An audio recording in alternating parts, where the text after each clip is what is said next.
Chapter 227. Xia Dong told Yi Siki about this matter. Yi Siki scolded her, saying that only a foolish woman like her would push her husband to her love rival. She retorted, "If you were me, what would you do?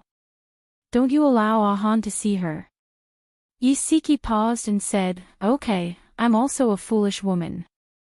If she stopped her husband and prevented him from seeing her, her husband would only think that she was unreasonable." Bailey Han drove directly to the hospital after work. Mrs. Su sat by Su Yunqian's bed to accompany her. When she saw him come in, she found an excuse to leave. Su Yunqian lay quietly on the bed, her face still very pale. She smiled slightly. "Han, I had a dream this afternoon." He sat beside her. "What did you dream of?" Her eyes were a little absent-minded, and her smile was faint. "I dreamed that we were watching the sunrise by the sea. I was leaning in your arms. You said that you would accompany me to watch the sunrise every morning." He was silent. Su Yunqian hugged his arm, her cheek gently rubbing against his arm. She whispered, "Han, let's go watch the sunrise tomorrow morning, okay?"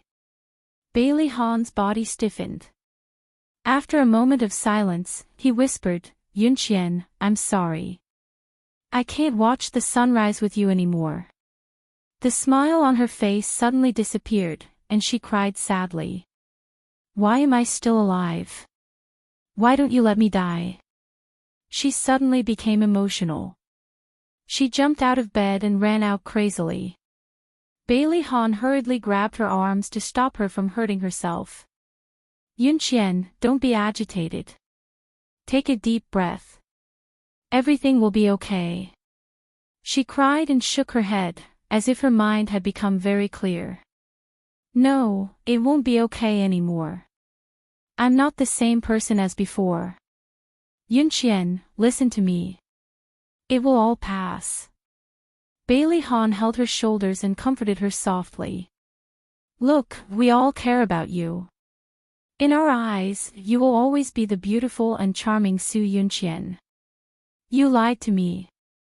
If I was still the Su Yunqian of the past, why would you abandon me? Why won't you watch the sunrise with me?" She grabbed his arm and shook it hard. "Why?" Bailey Han's thin lips were tightly pursed and his deep eyes were as dark as the sea. Su Yunqian suddenly froze and stared at him blankly. "Han, when did you come?" His expression did not change as he said indifferently, "I just arrived." "Oh." She nodded obediently. Suddenly, she lowered her head and stared at her bare feet. "Why am I standing on the ground barefoot?" He did not answer her question. Instead, he said gently, "I'll help you back to the bed." "Oh, okay." She obediently climbed onto the bed and leaned against the pillow. She smiled sweetly. "Han, I want to listen to a story." "What story do you want to hear?" She thought about it seriously and blinked. "The story of Snow White." He smiled. "All right, I'll tell you. Once upon a time, there was a beautiful princess." His deep and magnetic voice rang in the empty ward. After the story was told, she widened her eyes and asked curiously, "Why did the Empress want to kill Snow White?" He explained, "Because Snow White was more beautiful than the Empress. If Snow White was killed, she would be the most beautiful person in the world." She nodded in understanding. "The Empress is so silly." He glanced at his watch. "Are you sleepy now? Do you want to sleep? I want to hear another story." "What do you want to hear?" "The story of Cinderella." "All right." Bailey Han began to feel lucky. In order to be a good father, he had deliberately read a lot of fairy tales. It was already past 8 and Bailey Han had not returned. Xia Dong wanted to call him to ask, but she was afraid that he would misunderstand that she was rushing him home, so she gave up the idea. Thus, she sat in the living room and waited for him. After telling the story of Cinderella, Bailey Han told another story. Su Yunqian finally slowly closed her eyes and fell asleep. He sat beside her and made sure that she was sound asleep before he got up. Just as he walked to the door, he suddenly heard her scream in horror.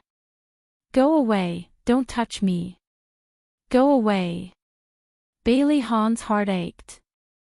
He turned around and saw that she had actually turned over and sat up. Her eyes were still tightly shut, but the horror on her face was unmistakable. She waved her hands wildly in the air. "Go away, go away." He clenched his fists, turned around, and walked quickly to her side. He held her shoulders and said gently, "Yunqian, don't be afraid. No one will hurt you." Sob, sob. "It's so scary." She suddenly hugged his waist and sobbed. Bailey Han's body stiffened. He stretched out his hands to push her away, but in the end, he controlled himself. He patted her back gently with his right hand and said softly, "It's okay, it's okay." She cried for a while and finally calmed down. He looked down at her.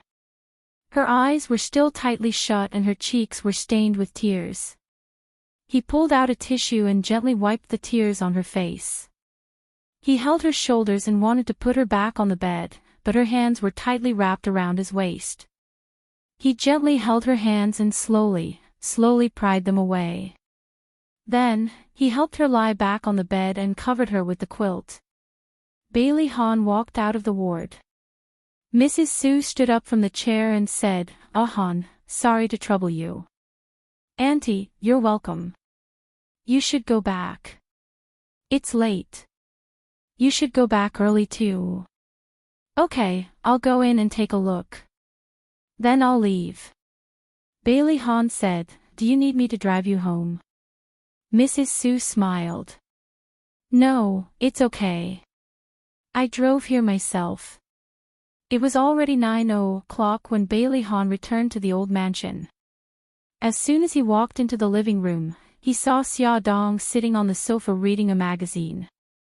She heard his footsteps and immediately looked up with a smile. "Honey, you're back. Why didn't you go upstairs?" He kissed her cheek. It was cold. He frowned and touched her forehead. "It's getting cold. Why don't you wear more clothes?" "I'm not cold." She was wearing a knitted cardigan. It was very warm, but after sitting in the living room for so long, it was inevitable that her body was cold. He took off his suit jacket and put it on her shoulders. "It's night now. Be careful not to catch a cold. Have you had dinner?" He chuckled. "Didn't you say that you would make me something delicious tonight? I've been waiting on an empty stomach." Xia Dong couldn't help but complain. "It's so late. Why don't you eat something first? It's not good for your stomach. The food is cold. I'll heat it up for you." She was about to get up when he grabbed her hand. "Let the servants do it." A few minutes later, the servants brought the heated food to the dining room. He looked at the rich dishes and smiled. "They're all my favorites. Honey, thank you for your hard work. Drink some soup first to warm your stomach." Xia Dong scooped a bowl of soup for him and placed it in front of him. After dinner, she walked behind him and put her hands on his shoulders. "Hubby, let me massage your shoulders." She felt sorry for him when she saw him running around every day. "Okay." He gladly accepted his wife's thoughtfulness. Her soft hands massaged his shoulders. The strength was just right and it was very comfortable. He leaned back in the chair and closed his eyes. "How's Xiao Guai today?" "Yeah. I took Xiao Guai to the kindergarten today." Xia Dong paused and said, "Brother Shen is here too. Xiao Guai misses him a lot. It's good for them to meet." Bailey Han was a little jealous that his daughter liked Mikakito, but he did not stop them from meeting. When Xia Dong told him last night that Mikakito wanted to meet Xiao Guai, he only hesitated for a second before agreeing. Xia Dong laughed softly. Gigai wanted me to tell you that she still likes Daddy the most. He suddenly opened his eyes and turned to ask her, really? He thought his daughter liked Mikakito the most. She smiled and nodded. Yeah. Gigai also said that she wants to listen to you tell her a story tonight. You have to do your homework in advance. Bailey Han raised his eyebrows proudly. I've memorized all of Grimm's fairy tales. Xia Dong smiled meaningfully. You only memorized Grimm's fairy tales? That's not enough. A certain father was so excited that he did not take his wife's kind reminder to heart. He hurried upstairs to tell his daughter a bedtime story so that he could coax her to sleep. Xiao Guai played with her two older brothers for a while. When she heard that Daddy was back and wanted to tell a story, Xiao Bao and Xiao Yi also came over to join in the fun. The three little guys lay side by side on the bed, blinking their three pairs of similar big eyes as they stared seriously at Bailey Han. Faced with three pairs of pure black eyes, Bailey Han actually felt guilty. He coughed and said, "What story do you want to hear?" Xiao Bao puffed up her cheeks. I want to hear a fairy tale. Something like the Seven Fairies or the Legend of the White Snake will do. Xiao Yi's long eyelashes fluttered. I want to hear a historical story. Something like the Chronicles of the Grand Historian or the Romance of the Three Kingdoms will do. Xiao Guai blinked. I want to hear a story from the Arabian Nights. Last time, Mommy told me the story of Aladdin and the magic lamp. Mommy said that the next story would be the story of Sinbad the Navigator. Daddy, I want to hear it. The smile on Bailey Han's face froze, and the corners of his mouth twitched. Don't you want to hear the story of Snow White and Cinderella? TSK, Xiao Yi and Xiao Bao showed a disdainful expression. We don't want to hear such an old-fashioned story. Yeah, we've heard it so many times that I can tell it now. Xiao Guai reached out her small hand and touched the back of Bailey Han's hand. She comforted him obediently. Daddy, don't be sad. It's okay that you don't know how to tell stories. I still like you the most. Bailey Han was hurt. Xiao Bao and Xiao Yi got out of bed. Xiao Bao sighed. We can't hear the story anymore. Let's go back. Xiao Yi shushed her. Don't say it so loudly. Daddy will be sad if he hears it. Bailey Han's face darkened. These two brats were too much. They actually looked down on him in front of him. He coughed and said sternly, "What's so good about those stories?" Daddy will tell you about my personal experience. This is the story of my adventures when I was 16 years old. Wow, this is interesting. I want to hear it. Hurry up and lie back down. Xiao Bao and Xiao Yi quickly crawled back into bed. Add Shinwu 799. Chapter 228. The corners of Bailey Han's lips curled up as he slowly recounted what he had experienced. Considering that they were still young, he only briefly talked about the bloody scenes. He mainly talked about how he had made use of the surrounding environment to survive on the deserted island and how he had avoided danger time and time again. This was the first time he had recounted that experience in detail to others. He did not expect that the audience would be three children. He curled his lips in amusement. Xiao Bao and Xiao Yi looked at him with admiration. Xiao Yi said, "Daddy, you're so awesome. I want to be like you and be a great man." Xiao Bao puffed up her cheeks. "Daddy, just you wait. I'll become as strong as you." Xiao Guai said with heartache, "Daddy, are you afraid?" Daddy is not afraid because Daddy has you three cute guardian angels. Bailey Han kissed her tender little face and stroked Xiao Bao and Xiao Yi's heads. He smiled and said, "Go back to your room and rest. Don't disturb your little sister anymore." Got it. After coaxing their daughters to sleep, the couple washed up and went to bed. Bailey Han hugged his wife's soft body in satisfaction and quickly fell asleep. Bailey Han was dreaming. In his dream, he was standing in a dark basement. Su Yunqian was tied to a chair. She was crying sadly and begging for help.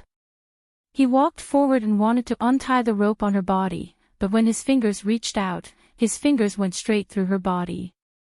No matter how many times he tried, he could not untie the rope. Bailey Han saw a tall man wearing a mask stride over. The man passed through his body and walked to Su Yunqian. He roughly untied the rope on her body, then pushed her to the ground and lay on top of her like a beast. Bailey Han pounced to hit the man, but his fists all went through his body. He could not touch the man at all. He could only watch as the man humiliated Su Yunqian. Her desperate eyes were deeply engraved in his heart. His heart ached so much that he could not breathe. He roared in pain. Suddenly, the scene changed. He was suddenly standing in the bathroom of the hospital. Su Yunqian was lying in the snow-white bathtub. The bathtub was full of blood. The wound on her wrist was still bleeding. She stared at him with a pair of big eyes and resentment. "It's all your fault. It's all your fault. You're the one who killed me." "No." Bailey Han sat up abruptly. His forehead was full of sweat. His heart was beating wildly in his chest, as if it was about to burst out. His head suddenly hurt. He held his head and breathed in pain. The pain lasted for a few minutes and gradually dissipated. His originally deep eyes became empty and lifeless. He lifted the quilt expressionlessly and got out of bed. His eyes did not look at the person beside him. As usual, he went into the bathroom to wash up and change his clothes. Then, he took the car keys and went out. Bang! The sound of the door closing woke Xia Dong up. She opened her eyes and felt that something was wrong. She touched the spot beside her and sat up abruptly. Bailey Han was gone. That loud sound just now, was it the sound of him closing the door and leaving? She glanced at the bedside clock. It was only 4 o'clock. Why did he get up so early? Moreover, after he got up in the past, his movements were very light. He would not wake her up at all.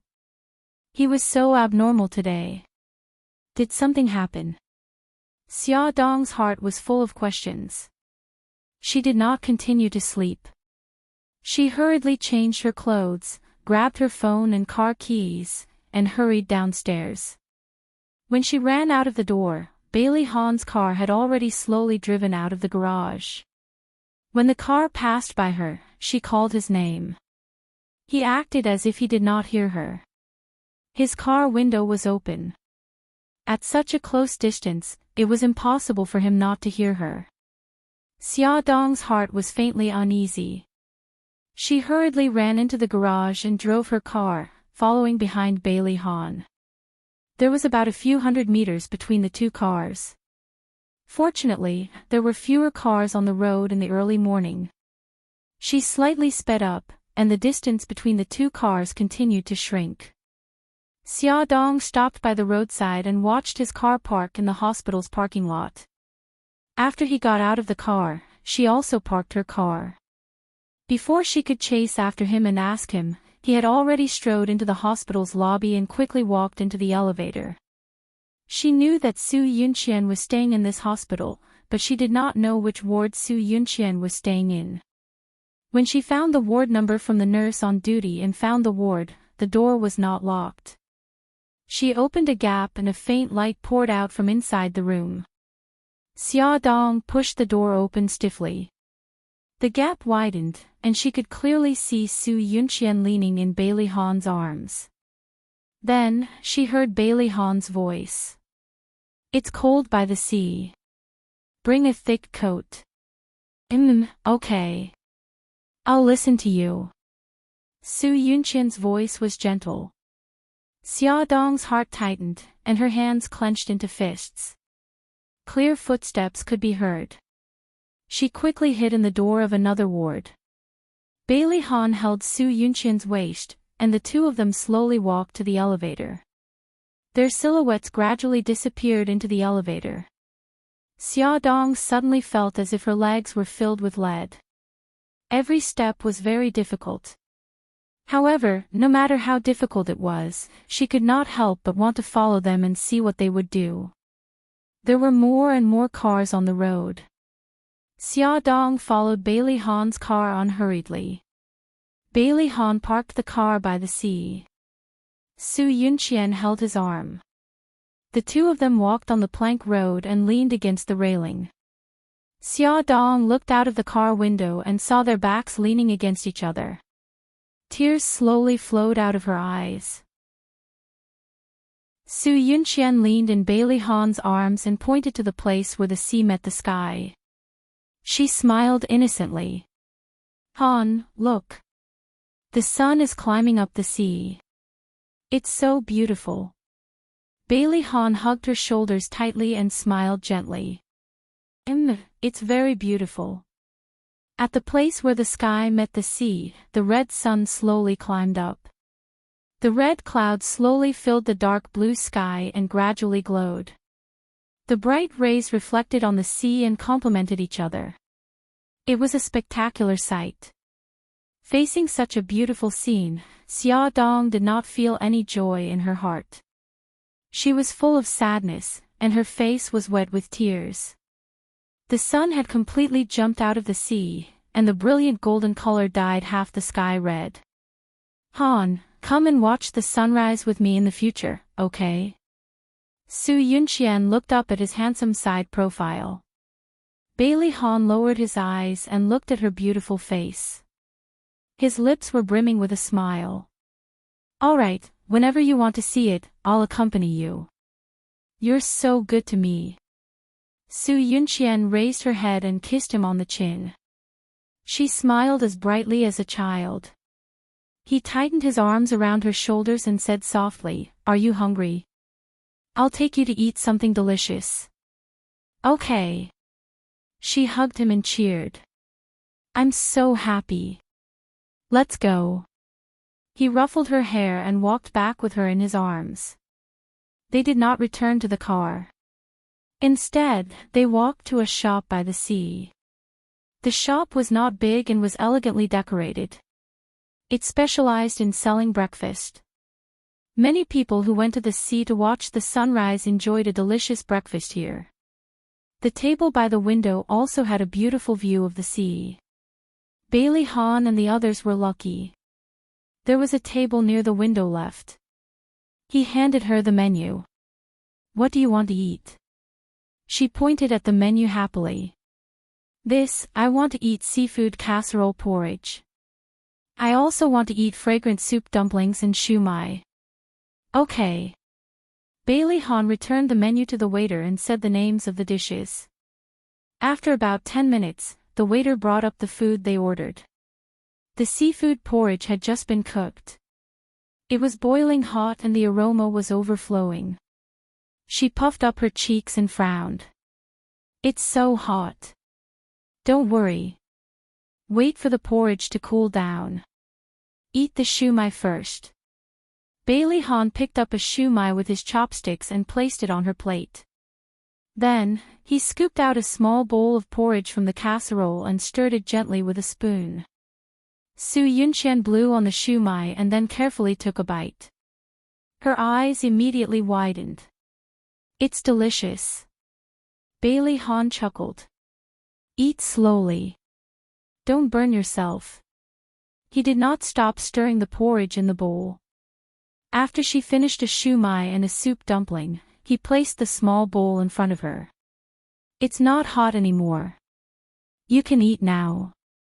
She smiled brightly. Thank you. She ate without caring about her image. She was very different from the ladylike her in the past. Perhaps the dominant personality now was the pure and cheerful personality. Her cheeks were stained with oil. Bailey Han could not help but chuckle. He pulled out a tissue and reached out to wipe her face. She smiled embarrassedly. Her cheeks were tinged with a faint pink color. This intimate scene fell into Xia Dong's eyes without missing a single detail. She gripped the steering wheel tightly with both hands and bit her lower lip. She was afraid that she would not be able to control herself and rush up to him. No. Xia Dong shook her head fiercely. She should believe that this scene was fake. Han must have his reasons. He would not betray her. She followed him all the way and watched him send her back to the hospital. She watched him come out of the hospital building and drive to the company. She parked the car in the company's parking lot. After hesitating for a long time, she still did not have the courage to ask him clearly. Xia Dong took out her phone and dialed his number. Bailey Han heard his phone ring. He glanced at the caller ID. Dear wife. He frowned. Whose number was this? Why was there such a nickname?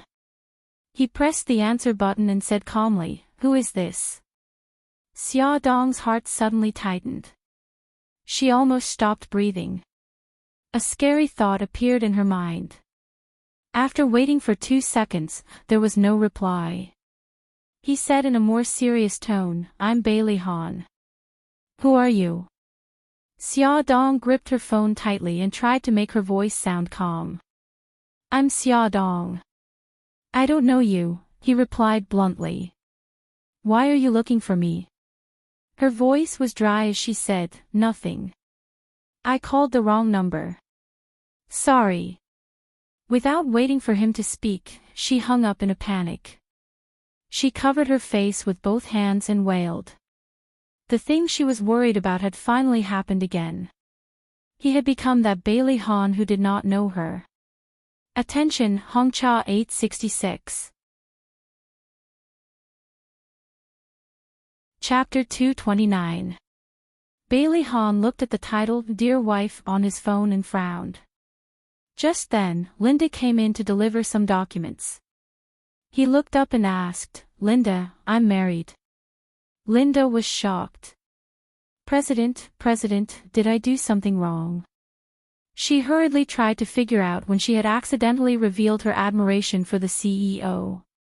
Otherwise, why would he suddenly ask such a strange question? Bailey Han's face darkened. Answer my question. Linda was about to cry. President, of course you're married. Bailey Han's eyes narrowed. When did this happen? What's her name? Linda felt like 1,000 horses were galloping in her heart.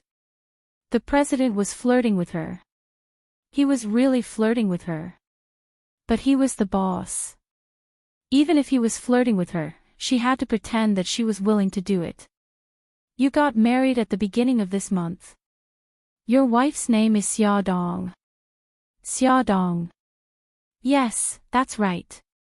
Bailey Han stood up abruptly, his entire body exuding a terrifying aura. Linda was so shocked that she took 2 steps back. Pre-CEO, what are you doing? As Bailey Han walked closer, Linda's mind raced. If he pounced on her, should she reject him or give in? Unexpectedly, he suddenly pulled her away and opened the office door. He strode out and said coldly, I'm going home. There's something I need Lu Zihao to deal with. Bailey Han's aura was fierce. As he walked, everyone avoided him. His handsome face was as cold as the sky before a storm. He sped all the way into the living room and saw old Madam and old Master sitting on the sofa. He asked in a deep voice, Grandma, am I married? Ah. Old Madam was stunned. Fortunately, she was quick-witted and realized that something was wrong. She looked at him suspiciously. What's the matter? Bailey Han stared at her condescendingly and exuded an oppressive aura. Why don't I remember that I'm married? Old Madam froze. It seemed that something in his brain was acting up again and his memory was becoming chaotic. Grandma, tell me, what happened to me? Bailey Han had already realized that something was wrong with him. He remembered that Su Yunqian had been kidnapped and that she had been hospitalized, but he couldn't remember why she had been kidnapped. Every time he tried to recall, his brain seemed to be shrouded in fog. No matter how hard he tried, he couldn't clear the fog and couldn't see clearly what was underneath. The old lady was silent for 2 seconds before she said, "Han, your memory isn't very good after the car accident. This is a small matter." "It's okay." "How is this a small matter?" "I don't remember what happened before the accident. I don't even remember that I got married." Bailey Han was very agitated. He suppressed his emotions and growled, "Grandma, are you hiding something from me?" "Han, calm down first.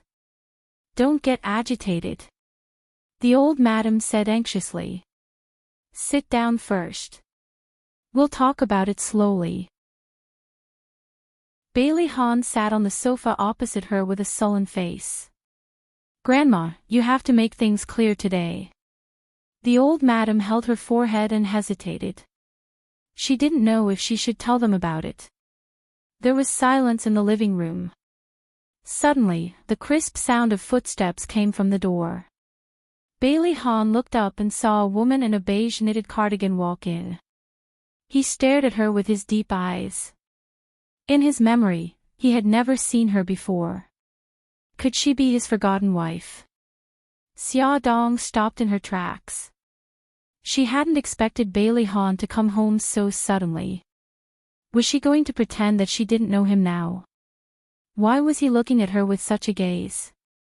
It was like a whirlpool that was going to suck her whole body in. She forced a smile and bowed politely.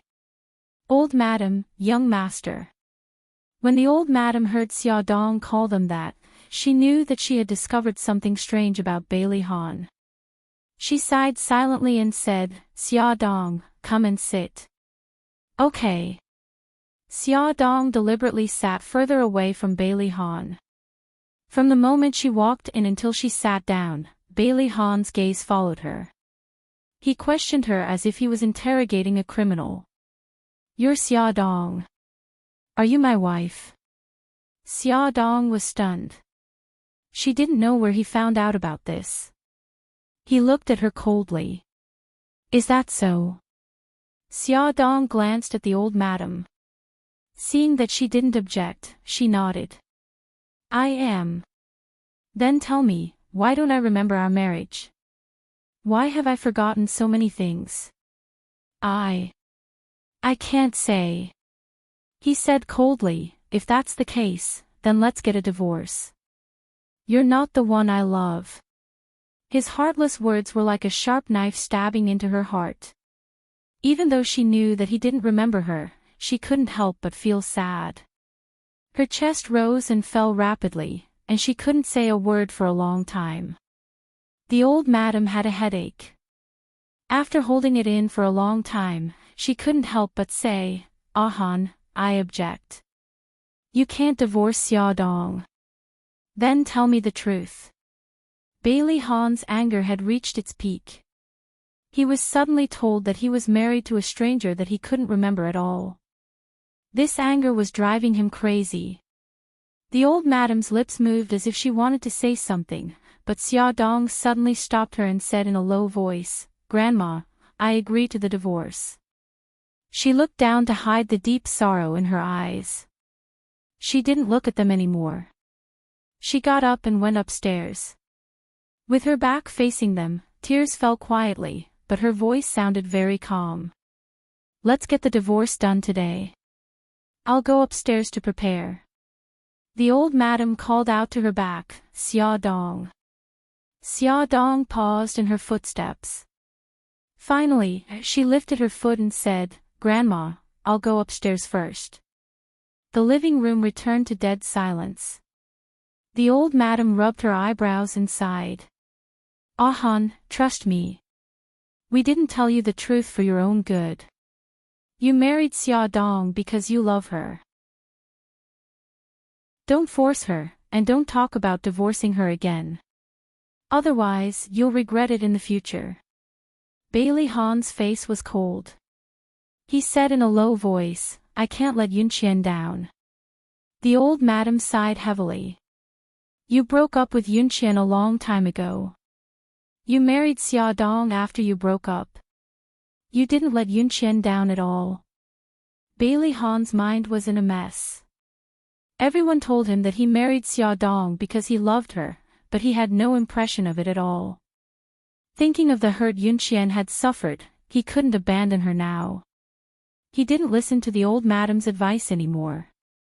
He got up and went upstairs. The bedroom door wasn't locked. After he pushed it open, he saw a large wedding photo hanging on the wall beside the bed. In the photo, he was hugging Xia Dong from behind. Xia Dong leaned on his chest with a sweet smile on her face. He also had a smile on his face and his eyes were very gentle. In her impression, he rarely showed such a bright smile. Perhaps he loved her when they married, but why didn't he have any impression of it at all?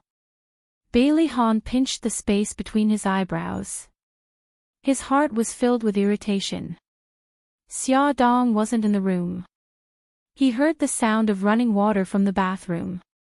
He knocked on the door. The sound of running water became softer.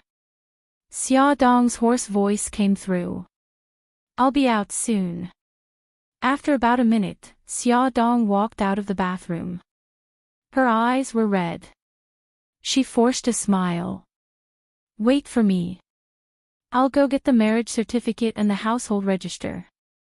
With these things, she could go through the divorce procedures. He pursed his lips and said indifferently, there's also the divorce agreement. She smiled bitterly, you write it. I don't want anything. I just want the custody of the 3 children. There was an explosion in Bailey Han's head. His entire body froze, and his face was ashen. Children. They actually had children. Moreover, it was 3 children.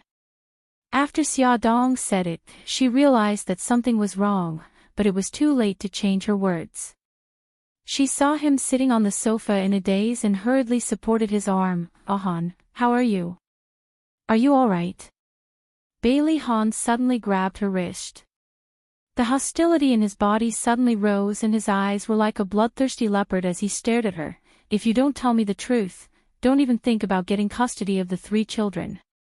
Must you force me like this? On one hand, it was his safety. On the other hand, it was the custody of the 3 children.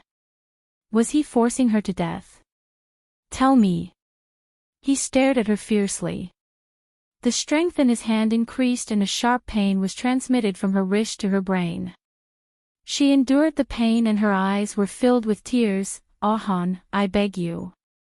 Don't force me anymore. I beg you.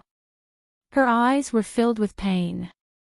Her pleading voice gave him a sense of déjà vu. He angrily flung her hand away. Because he used too much strength, she almost fell. Fortunately, she caught the back of the chair in time. She covered her abdomen with one hand as tears rolled down her face. His eyes followed her hand and only then did he notice that her abdomen was slightly bulging. It was a stark contrast to her delicate figure. His eyes narrowed and he asked coldly, You're pregnant? Xia Dong bit her lip. Yes. He was silent for a moment before he said coldly, Abort the child. Xia Dong stared at him in disbelief. Han, how can you say such a thing? The baby is more important. He's related to. Her voice stopped abruptly. What's related to? He was relentless. Instead of answering, she asked, Do you really want me to abort the child? I have no feelings for you. I also have no feelings for the baby in your stomach. Good, good, what you said is really good. I don't care how much of a jerk you are. I won't abort the child.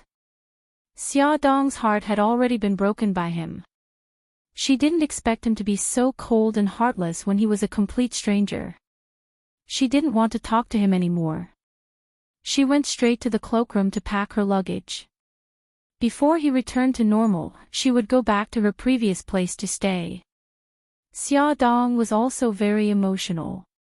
She quickly packed her clothes and stuffed all her belongings into her luggage. Meanwhile, Bailey Han sat on the fabric sofa and looked at her coldly. Awesome novel, Songshu 566. Chapter 230. In less than 10 minutes, Xia Dong had finished packing her suitcase. She dragged the huge suitcase to the door without even looking at Bailey Han. The suitcase was very heavy, and it was very difficult for her to go down the stairs. She was already panting from exhaustion when she was only halfway down the stairs. Ever since she became pregnant, she lacked exercise and her physical fitness was not as good as before. "Eldest young madam, what are you doing?" The butler saw Xia Dong holding the big suitcase and was very anxious. He ran up to her and snatched the suitcase from her hands. "How can you hold such a heavy thing?" Xia Dong smiled. "Butler, I want to stay at my aunt's house for 2 days. I'll have to trouble you to take care of Xiao Bao and the other 2 little guys." The butler was shocked. To put it nicely, she was going back to her mother's house. To put it bluntly, she was running away from home. He did not hear their conversation in the living room just now, so he naturally did not know that Bailey Han's memory was messed up again. He thought that the 2 of them were at loggerheads and hurriedly tried to persuade them. "Eldest young madam, husband and wife quarrel at the head of the bed, but make up at the end. Eldest young master has a bad temper, so if he said anything that made you unhappy, please forgive him." Xia Dong smiled bitterly. "Butler, I appreciate your kindness, but the matter between us is not that simple. Please tell old madam that I'm going back to my mother's house for 2 days. I'll find time to come back and see the children."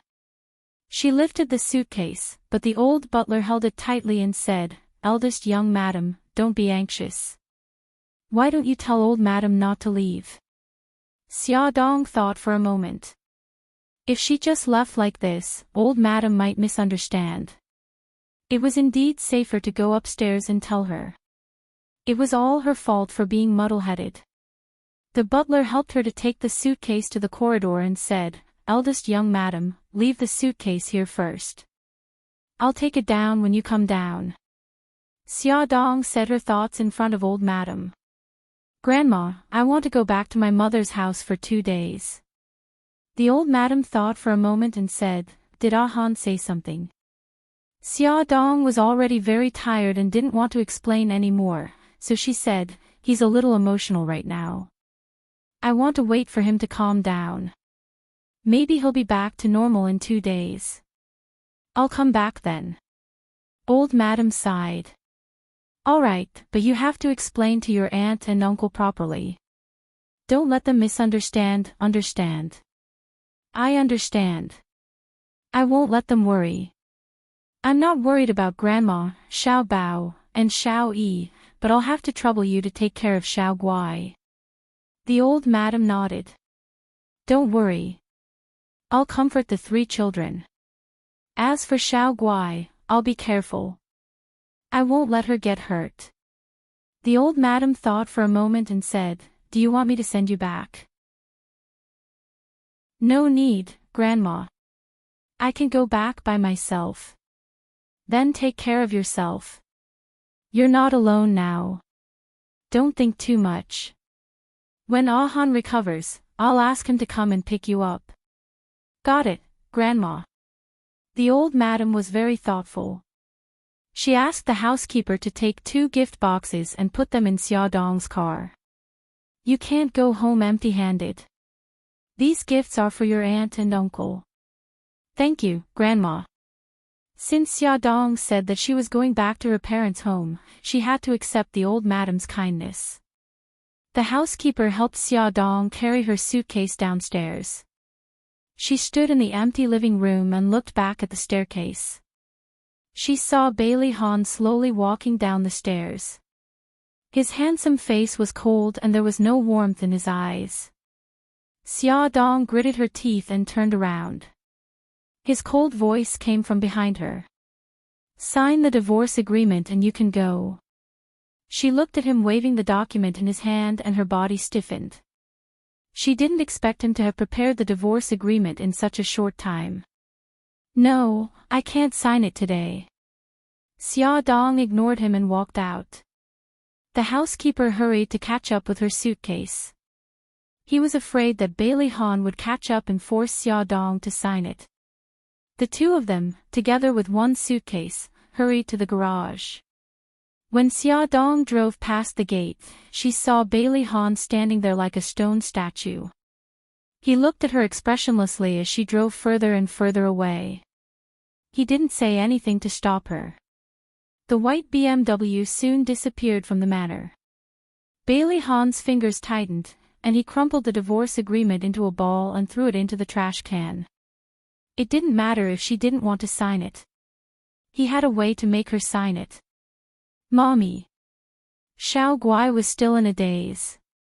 He crawled out of bed and rubbed his sleepy eyes with his little hands.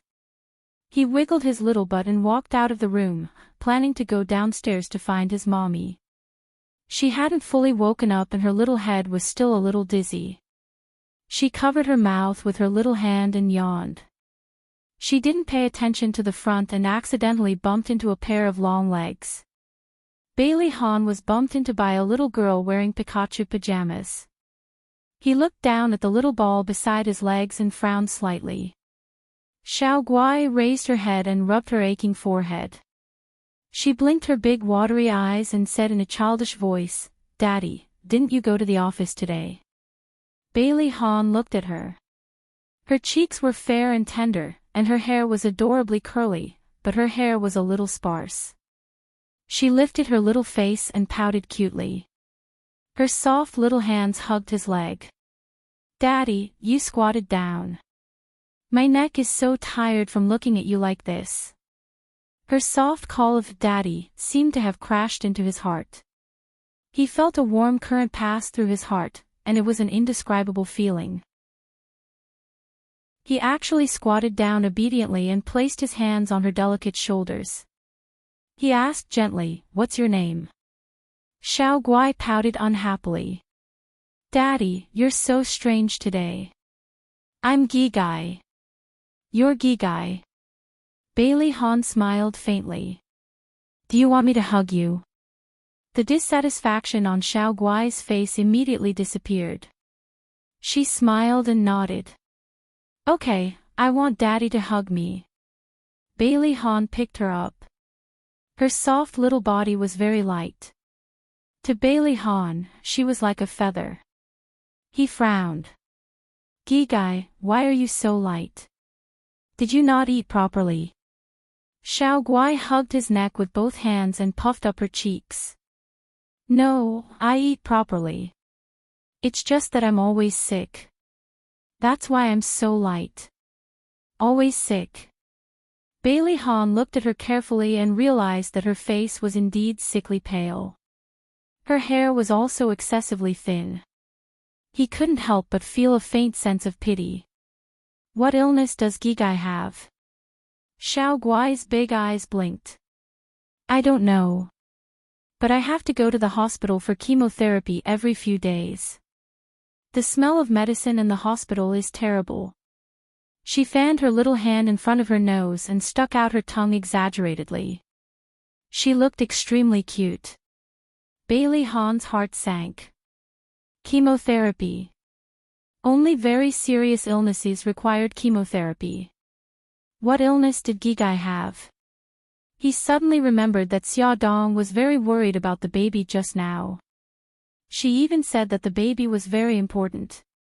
It was related to what? Was it about Xiao Guai? His mind was a mess. All the information rushed out and messed up in his mind.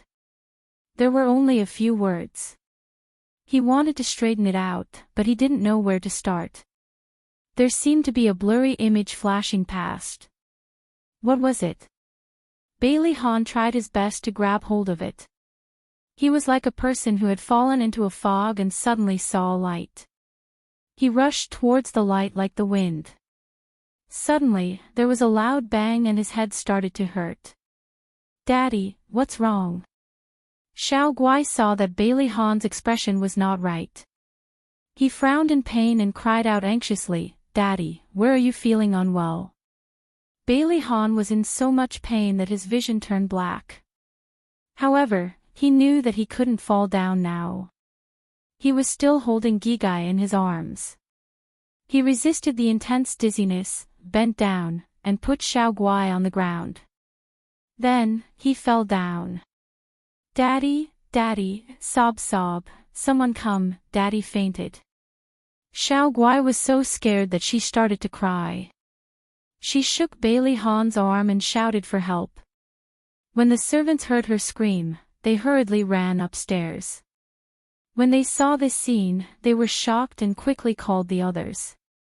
Some were busy calling Suzhi, some ran upstairs to report to the old madam and Bai Jinxiu, and some helped Bailey Han up from the ground and sent him back to his room. Old madam hurried downstairs with Bai Jinxiu's help. When she saw Xiao Guai crying, she held Xiao Guai up with heartache and said gently, "Gigai, don't cry. Your daddy is fine. He'll get better soon." Xiao Guai's eyes were filled with tears. "Great-grandma, is daddy really okay?" "Yes, trust me. He'll be fine. Your daddy is just too tired, so he needs to rest. Gigai, be good. Go out and play with Aunt Jing, okay?"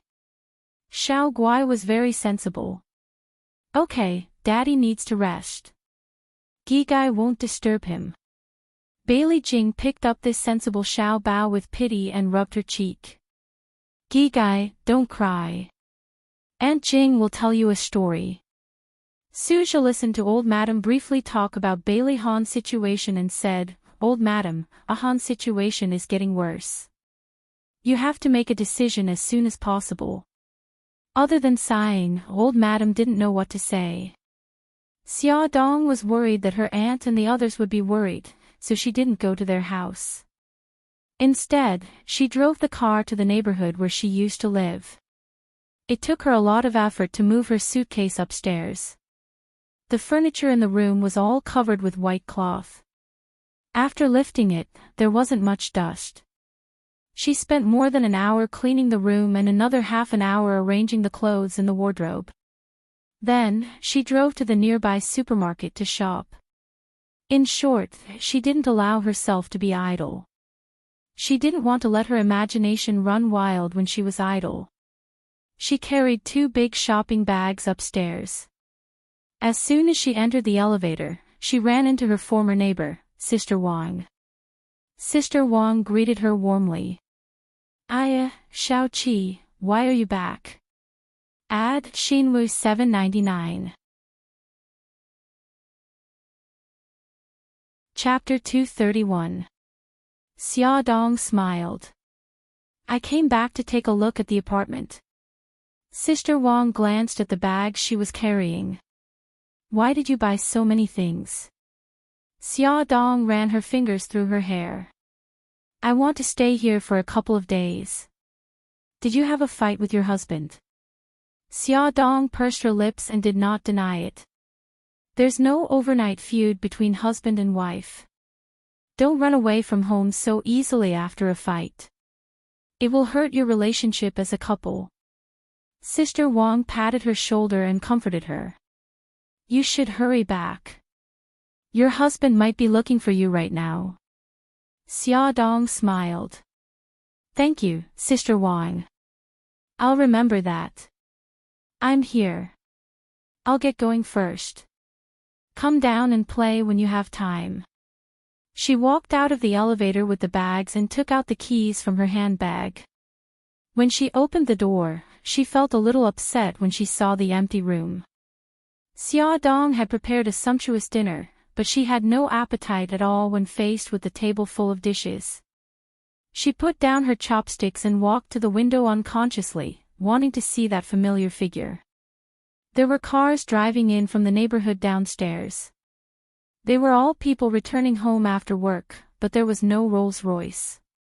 She was about to leave when she saw a Lamborghini drive from the entrance of the neighborhood to the building downstairs. No one in the neighborhood owned such a flashy car. It was Bailey Yun. Her guess was right. 2 minutes later, a handsome figure stepped out of the car. His handsome appearance, elegant temperament, and luxurious and elegant outfit immediately attracted everyone's attention. He was like a celebrity who was the center of attention as he walked calmly into the building Xia Dong lived in. A few minutes later, Xia Dong looked at Bailey Yun, who was standing at the door. She smiled and asked, "Why are you here?" Bailey Yun's beautiful foxy eyes twitched slightly. He said calmly, "Aren't you going to invite me in? Please come in." Xia Dong invited him in. Bailey Yun put his hands in his pockets and glanced around the dining room. "You haven't eaten yet." "I was just about to eat." "Have you eaten?"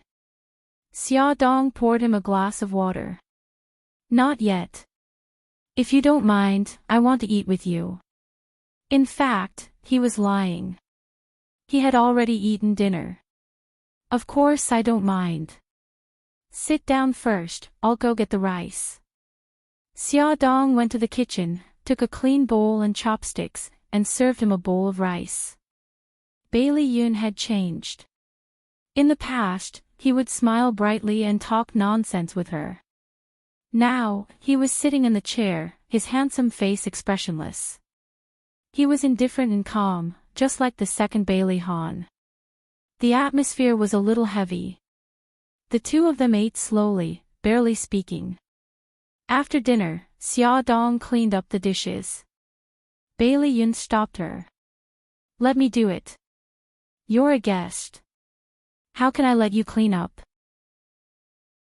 His entire aura had changed, and Xia Dong couldn't help but be polite to him. He looked at her with his slender eyes. Even though he had an extremely beautiful face, it still couldn't hide the frightening coldness. "Now, have I become a stranger to you?" She was stunned for a moment, then smiled at him. "No." "Then let go." His voice was cold, and his gaze was icy. Xia Dong almost thought that the person standing in front of her was Bailey Han. She retracted her hand stiffly. "Then I'll have to trouble you." Bailey Yun put on an apron and washed the pots and pans in the kitchen. The clanking sounds were like a happy melody. The two of them sat on the sofa and ate fruits. Bailey Yun suddenly said, "I heard." She looked at him in confusion. "What?" His beautiful fox-like eyes were gloomy. "About you and Bailey Han quarreling and getting a divorce." Other than the few days when he first returned to the country, when he stayed at the Gu mansion, he had moved back to his own place. He had gone to the Gu mansion just now to say goodbye to his family and planned to return to America. He didn't expect to hear that Xia Dong had moved back. She smiled awkwardly. "Actually, it's not that serious. There's only a temporary problem between us. It'll be fine soon." He sneered. "He's already treated you like that. Are you still unwilling to give up?" He didn't do it on purpose. He paused and said, "I'm going back to America tomorrow. Are you willing to go with me?" She looked into his eyes seriously. "Ah Yun, I'm already your sister-in-law. This is a fact that will never change." His eyes were faintly cold, and his words were icy. "Even if Bailey Han wants to divorce you, you won't give up on him." "I won't. I believe that he'll get better." These words were not only directed at him, but also to encourage herself. "I understand." Bailey Yun got up and walked towards the door. With his back facing her, he said coldly, "The last time I left, you didn't come to send me off. This time, you don't have to send me off either." "Ah Yun." Xia Dong followed behind him and chased him to the elevator. "Ah Yun, have a safe trip."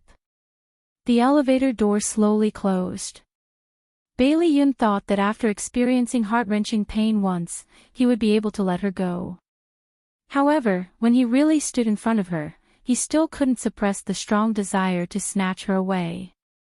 He could only use coldness to wrap himself up and hide his true thoughts. Sitting in the car, he leaned back against the seat and looked at himself in the mirror. His heart was filled with disgust. No matter how hard he worked, he couldn't compare to Bailey Hahn. He stepped on the accelerator and the Lamborghini sped toward the charm club. Xia Dong was the only one left in the empty room. She looked at the clock. Xiao Bao and Xiao Yi should have already returned home. If they found out that she wasn't around, would they be worried? Just as her thoughts were running wild, her phone suddenly rang. It was Xiao Bao's voice. "Mom, why did you suddenly move back?" The children didn't know that there was a foreign object in Bailey Hahn's brain.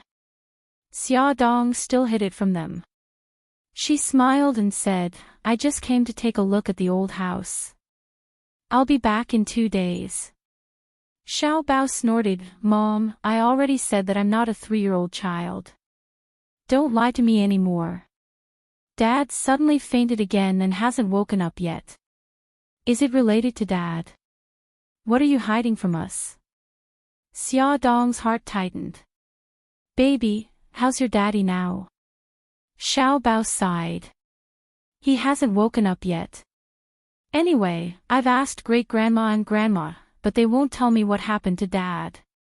Xiao Yi's voice suddenly came from the other end of the line. "I want to talk to Mommy too." Xiao Bao said unhappily, "I haven't finished speaking. Wait a moment." Xia Dong rubbed her brows and said gently, "Don't fight over it. Take your time." Xiao Yi's voice came from the other end. "Mommy, are you used to living there alone? Do you want the servants to come over and take care of you?"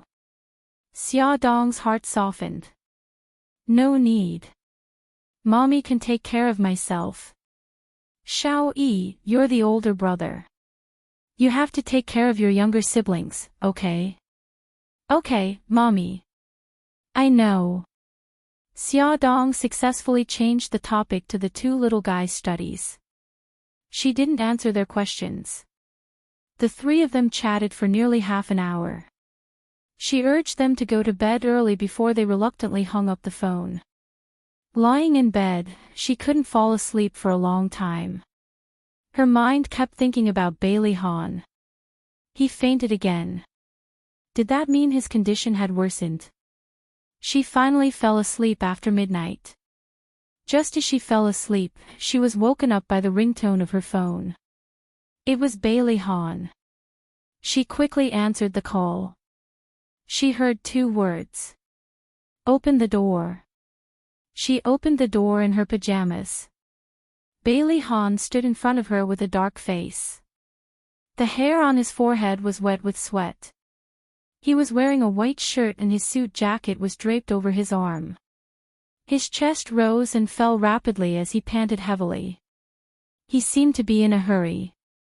He looked at her with a dark face and stared at her coldly. The trace of anticipation in her heart disappeared. She twisted her fingers together and smiled self-deprecatingly. "Are you here to ask me to sign the divorce agreement? Actually, you don't have to come in the middle of the night. I won't run away." Before she could finish speaking, he suddenly pulled her into his arms. He buried his head in her neck. "Why did you leave?" Xia Dong didn't dare to raise her head or speak. She was afraid that she was still dreaming. She only hugged his waist tightly and felt his strong heartbeat. He cupped her face and stared into her eyes. He looked emotional. "I woke up and suddenly realized that you were gone. I was about to go crazy. How could you leave me alone?" Xia Dong's nose twitched and tears almost fell. She tried her best to hold them back. "I'm sorry. I just wanted to come back and take a look. I was about to go crazy." He pulled her into his arms again. "Tell me, what happened? What do you mean by the divorce agreement you mentioned just now?" She bit her lip and tried to calm herself down. She patted his back with her right hand. "Hubby, your clothes are wet with sweat. Come in first and we can talk slowly. Bailey Han went to the bathroom to take a shower. Xia Dong looked for a long time but couldn't find any suitable clothes for him. She could only hang the bath towel on the bathroom door handle. Hubby, I don't have any clothes for you. You can use the bath towel first. I'll go to the supermarket in the neighborhood to buy some clothes for you. No need. Bailey Han's deep voice came from the bathroom. It's not safe at this time of the night. Xia Dong scratched her head. It's very close. It's okay. She didn't wait for his reply. She changed her shoes, took her wallet and keys, and hurried downstairs. When Bailey Han came out of the bathroom, she was already gone. He was worried about her. He still clearly remembered that the elevator in this building had broken down. He only hesitated for a second. Then he wrapped a bath towel around his waist, locked the door, and took the elevator downstairs to wait for her. Xia Dong walked into the corridor with shopping bags. The first thing she saw was a naked upper body. She screamed in fear. Honey, it's me. Why did you come down dressed like this? Xia Dong blushed and quickly pushed him into the elevator.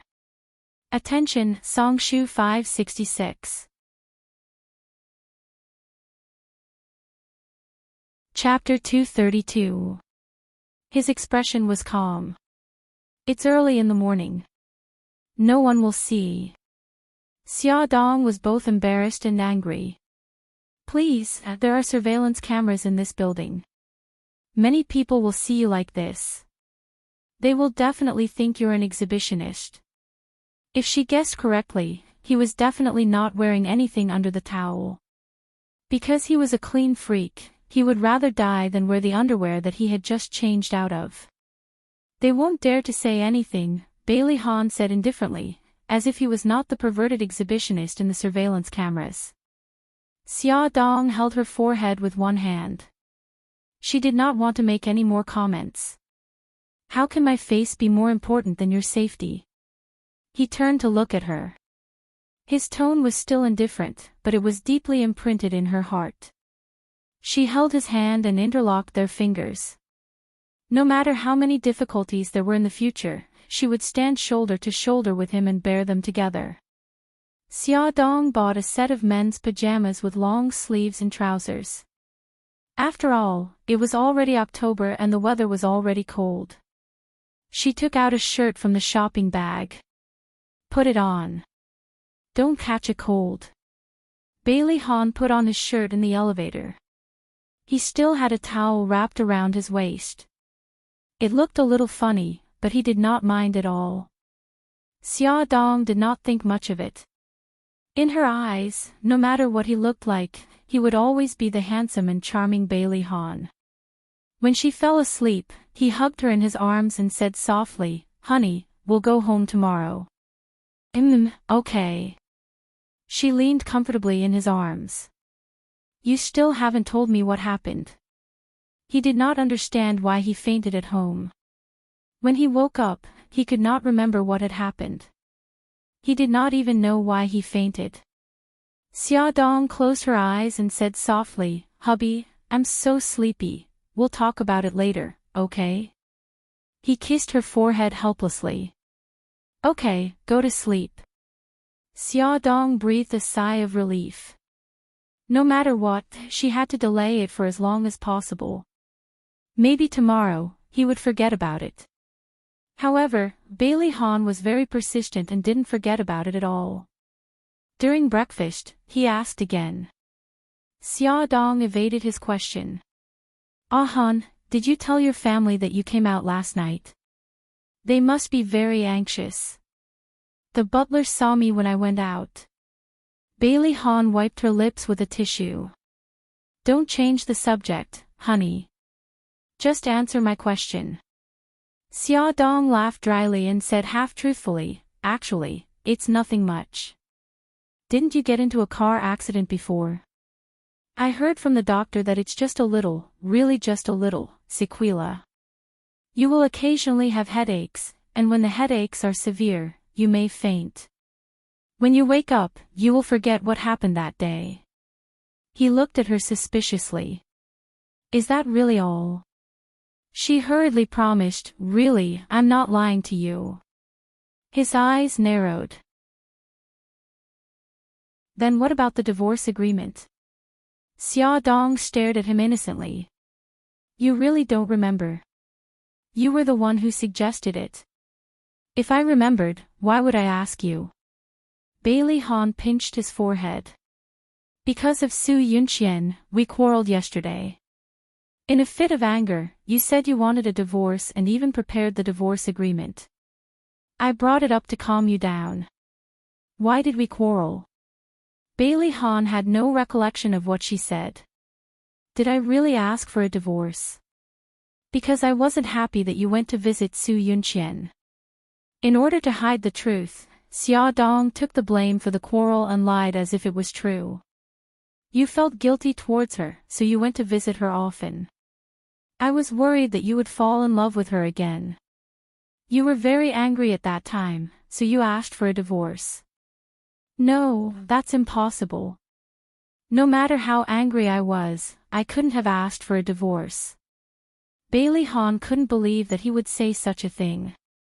But you said it. You also said that I couldn't take the 3 children away. She thought of the grievances she had suffered yesterday and didn't need to pretend at all. Tears welled up in her eyes. Seeing her sad tears, Bailey Han immediately panicked. He couldn't care less about the loopholes in her words. He walked to her side and hugged her. I'm sorry, wifey. I really don't remember. Forgive me for saying such disgraceful things. She looked up at him with teary eyes. You're not getting a divorce. He looked annoyed. Don't talk about divorce again. I'm about to die from regret. How could I be so foolish to say such things? Her eyes were brimming with tears and her expression was extremely pitiful. You really didn't do it on purpose. I swear, I definitely didn't do it on purpose. A certain someone hadn't realized that his attention had been diverted again. Who asked him to feel sorry for his wife? She said aggrievedly, all right then, I forgive you. If you talk about divorce again, I'll run away from home again. Don't talk about divorce again.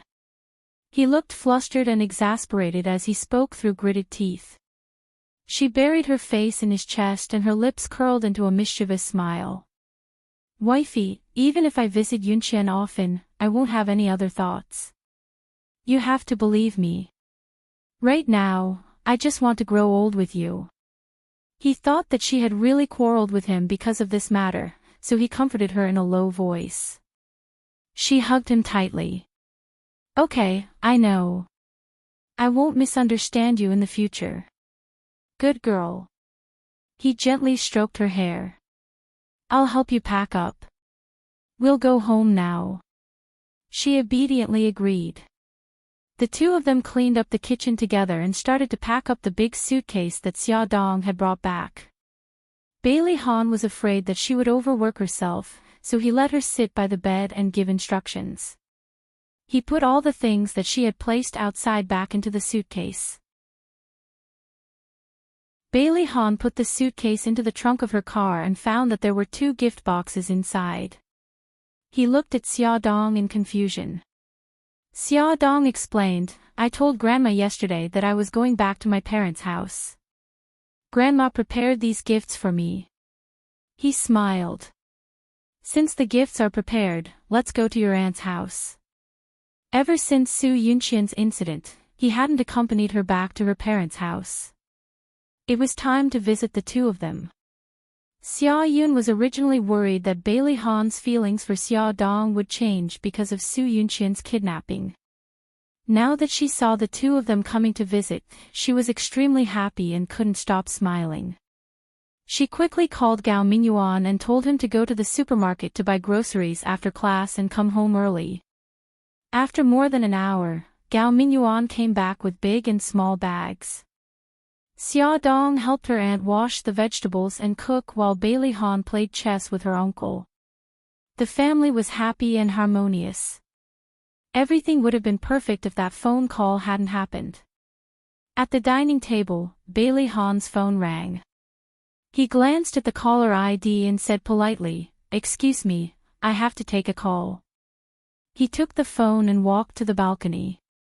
"Auntie, what's the matter?" Mrs. Su sighed. "Ah Han, I'm sorry to bother you. You didn't come to the hospital this morning and Yunqian is throwing a tantrum. I want to ask you, when will you come over?" Bailey Han glanced in the direction of the living room.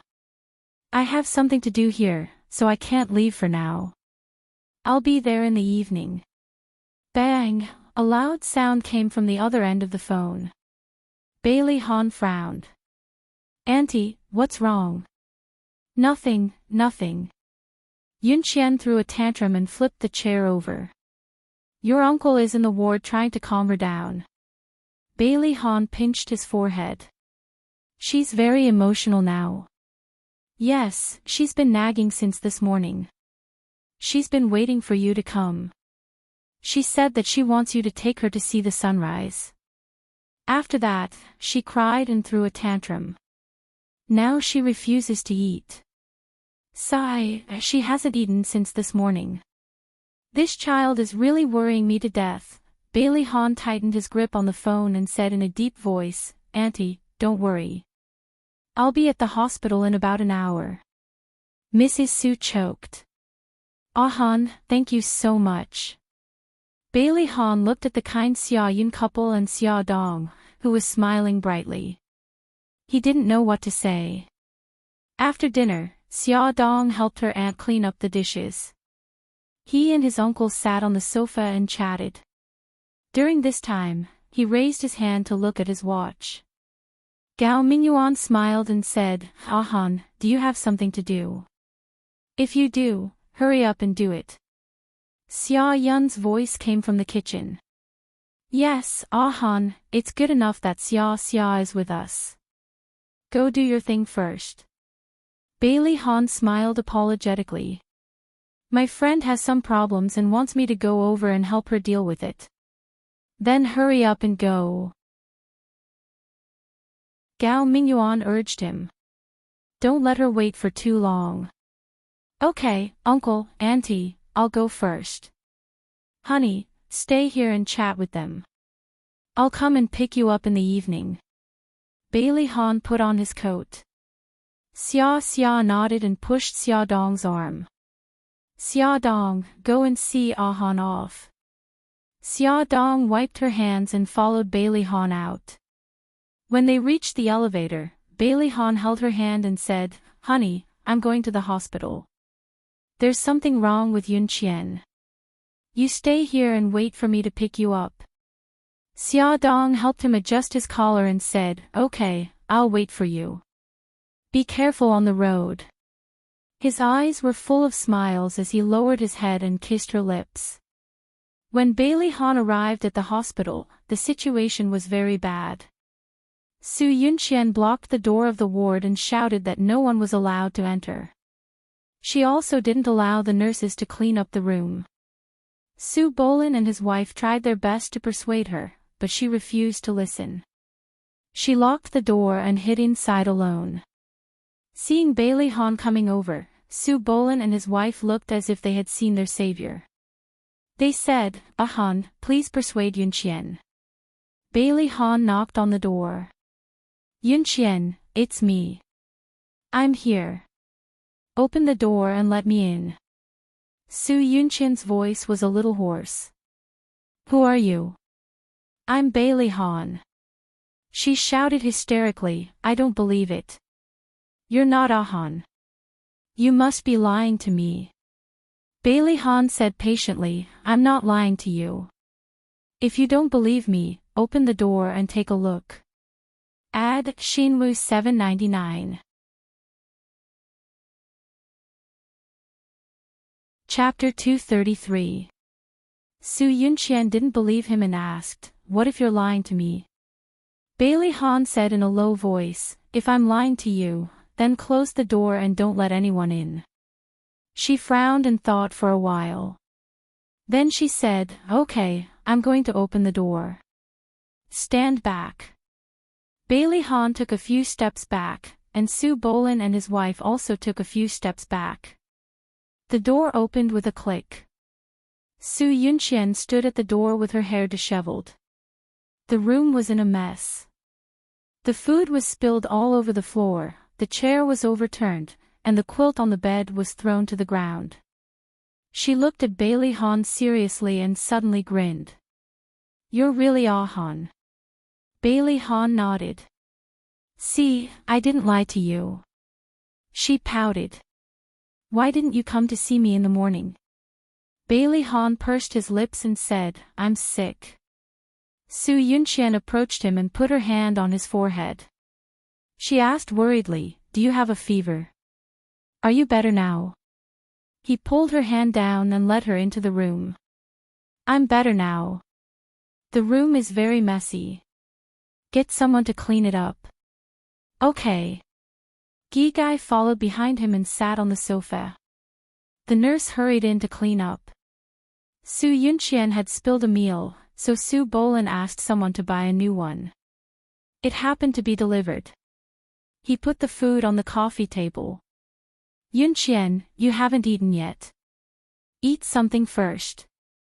"Han, I want you to feed me." Su Yunqian stuffed the chopsticks into Bailey Han's hand and smiled like an innocent child. Bailey Han held the chopsticks stiffly. Mrs. Su hurriedly said, "Yunqian, you're an adult. You have to eat by yourself. You can't let others feed you anymore." Su Yunqian burst into tears. "But I just want Han to feed me. Otherwise, I won't eat." Mrs. Su had a headache. Su Bolin sighed. "Ah Han, Yunqian is like a child now. Just treat her like Xiaojing." Father Su was right. He should just treat her like a child. Bailey Han took a tissue and wiped the tears off Su Yunqian's face. He said softly, "Don't cry. Come, let's eat." He picked up her favorite dishes and fed them to her. She ate with relish and said with a smile, "I want you to feed me in the future too." Bailey Han smirked. "If you don't throw tantrums in Gigai in the future, I'll feed you." She nodded heavily. "I won't lose my temper anymore. I promise I'll come to see you every day, but not necessarily in the morning."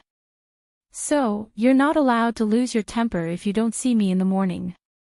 Do you understand?" "All right, I'll remember that." "Good girl." Bailey Han coaxed her in the way he coaxed a child. Su Bolin and his wife felt their hearts ache. At around 3:00 in the afternoon, Bailey Yun took his small suitcase and embarked on his journey to New York. This time, it would be a long time before he returned. This time, only Bailey Xiong came to see him off. Bailey Xiong looked at his youngest son who was even taller than him. His eyes couldn't help but moisten. He patted his shoulder and said, "Ah Yun, take good care of your body. No matter what happens, you must remember that we will always be your family." "I got it, Dad." Bailey Yun hugged his father. "Dad, my mom has been with you for a lifetime. I hope you can treat her well." "I will." Bailey Xiong was full of guilt towards Lu Xiaoxiao. He kept satisfying her with material and money. In the airport hall, a notice to remind passengers to board rang. Bailey Yun carried his suitcase, waved at Bailey Xiong, and turned around with a smile. "Goodbye, City A, goodbye, my love." Bailey Yun found his seat in the first-class cabin. After sitting down, he took out his earphones and stuffed them into his ears. "Day I lost my love." It was so sad that it made people despair. A deep sense of helplessness enveloped him like a tide, pulling him into the abyss of despair, almost suffocating him. Suddenly, a hand patted his shoulder gently, as if pulling him out of the abyss. He slowly opened his eyes and looked up at the owner of the hand. A cute round face with a bright smile and eyes curved into beautiful crescents. Her voice was sweet and pleasant. Bailey Yun, we meet again. Bailey Yun was startled and took off his earphones. It's you, Li. Li Bao Bao, she smiled even more brightly. No, it's Li Duo Bao. She pointed at the dining car beside her. What kind of drink do you like? Apple juice. Seeing her round face and cute smile, he thought of a big red apple. Okay, please wait a moment. Li Duo Bao skillfully poured a glass of apple juice and placed it in front of him. Please enjoy. When Li Duo Bao pushed the dining car and was about to leave, Bailey Yun called out to her. Li Duo Bao, has the injury on your leg healed? She smiled. It's healed a long time ago. When are you returning? The day after tomorrow. Because it's a long flight, we can rest for a day. Bailey Yun took out a name card and handed it to her. This is my name card. If you're bored, you can call me. I'll take you around New York. Her beautiful face revealed a look of surprise. Bailey Yun raised his charming foxy eyes. Don't think too much. I'm just trying to make up for my mistake last time. Li Duo Bao patted her chest exaggeratedly. Then I'm relieved. Bailey Yun was angry and amused. Am I that uncharming? She smiled mischievously. It's because you're extremely charming that I'm worried. I'm afraid that I'll be charmed by you. Bailey Yun's eyes lit up. Just as he was about to say something, a guest in front called the stewardess. Li Duo Bao smiled embarrassedly. I have to work. Go ahead. In the subsequent flight, Li Duo Bao came to the first-class cabin a few more times. However, because they were busy, they didn't talk anymore. When the plane arrived at its destination, Li Duo Bao stood at the exit and bowed to the passengers. Bailey Yun deliberately walked at the back. When he passed by her, he said, Li Duo Bao, I've always wanted to ask you. Have you ever hated that senior who lied to you? Li Duo Bao was stunned for a moment before he realized what he was talking about. He smiled and said, I hated him very much at that time, but I didn't hate him anymore. I even thanked him. If he hadn't told me the truth at that time and had only told me when I was in love with him for a long time, I would have been even sadder. Bai Liyun's eyes flickered as he pondered. Li Duo Bao continued, we have to thank those who make us feel pain and despair. It's because we feel pain and despair that we start a new life. Bailey Yun chuckled. I didn't expect you to say something so philosophical. Xia Dong was so heartless to him. Did she want him to start a new life? She touched her nose embarrassedly. Actually, this sentence was said by Yu Yu. I stole it. Bailey Yun's smile became even brighter. No matter what, I have to thank you. She blinked. You're welcome. I'm leaving. Remember to call me whenever you want to visit New York. He casually brushed the hair on his forehead, put on his sunglasses, and waved coolly. Goodbye. Li Duo Bao bowed. Please take care. Xia Dong stayed at her aunt's house until 5 in the afternoon. Bailey Han drove her home. When she got home, the children had also come back from kindergarten. When they saw Xia Dong, they swarmed over and hugged her legs as they cheered. They looked so happy that it was as if they had not seen each other for years. At night, the 3 little rascals were still in their room and refused to leave. Bailey Han snorted on Xiao Bao's and Xiao Yi's heads. You 2 rascals, go back and rest. Don't stay here and steal my wife. Xiao Guai lay in Xia Dong's arms and giggled. Xiao Bao snorted. Dad, are you trying to steal Mom from us? Xiao Yi was speechless. Xiao Bao, let's admit defeat. We don't have a wife. Xiao Bao blinked her large eyes. Speaking of which, Xiao Yi, why don't we go back to our room and discuss what kind of wife we should marry in the future? Xiao Yi nodded seriously. This is a question worth discussing. Let's go back to our room.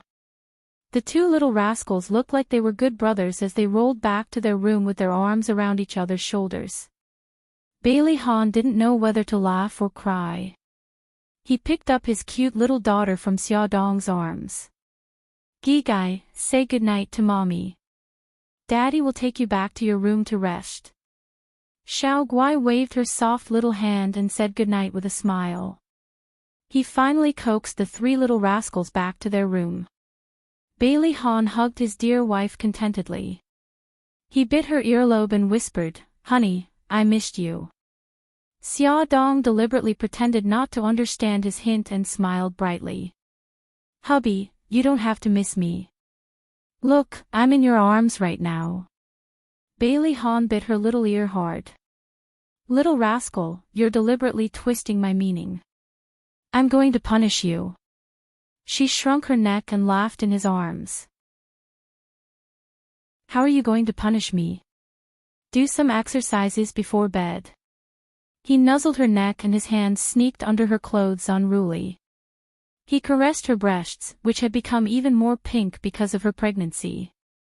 Xia Dong avoided his mischievous hands and her cheeks were flushed red from shyness.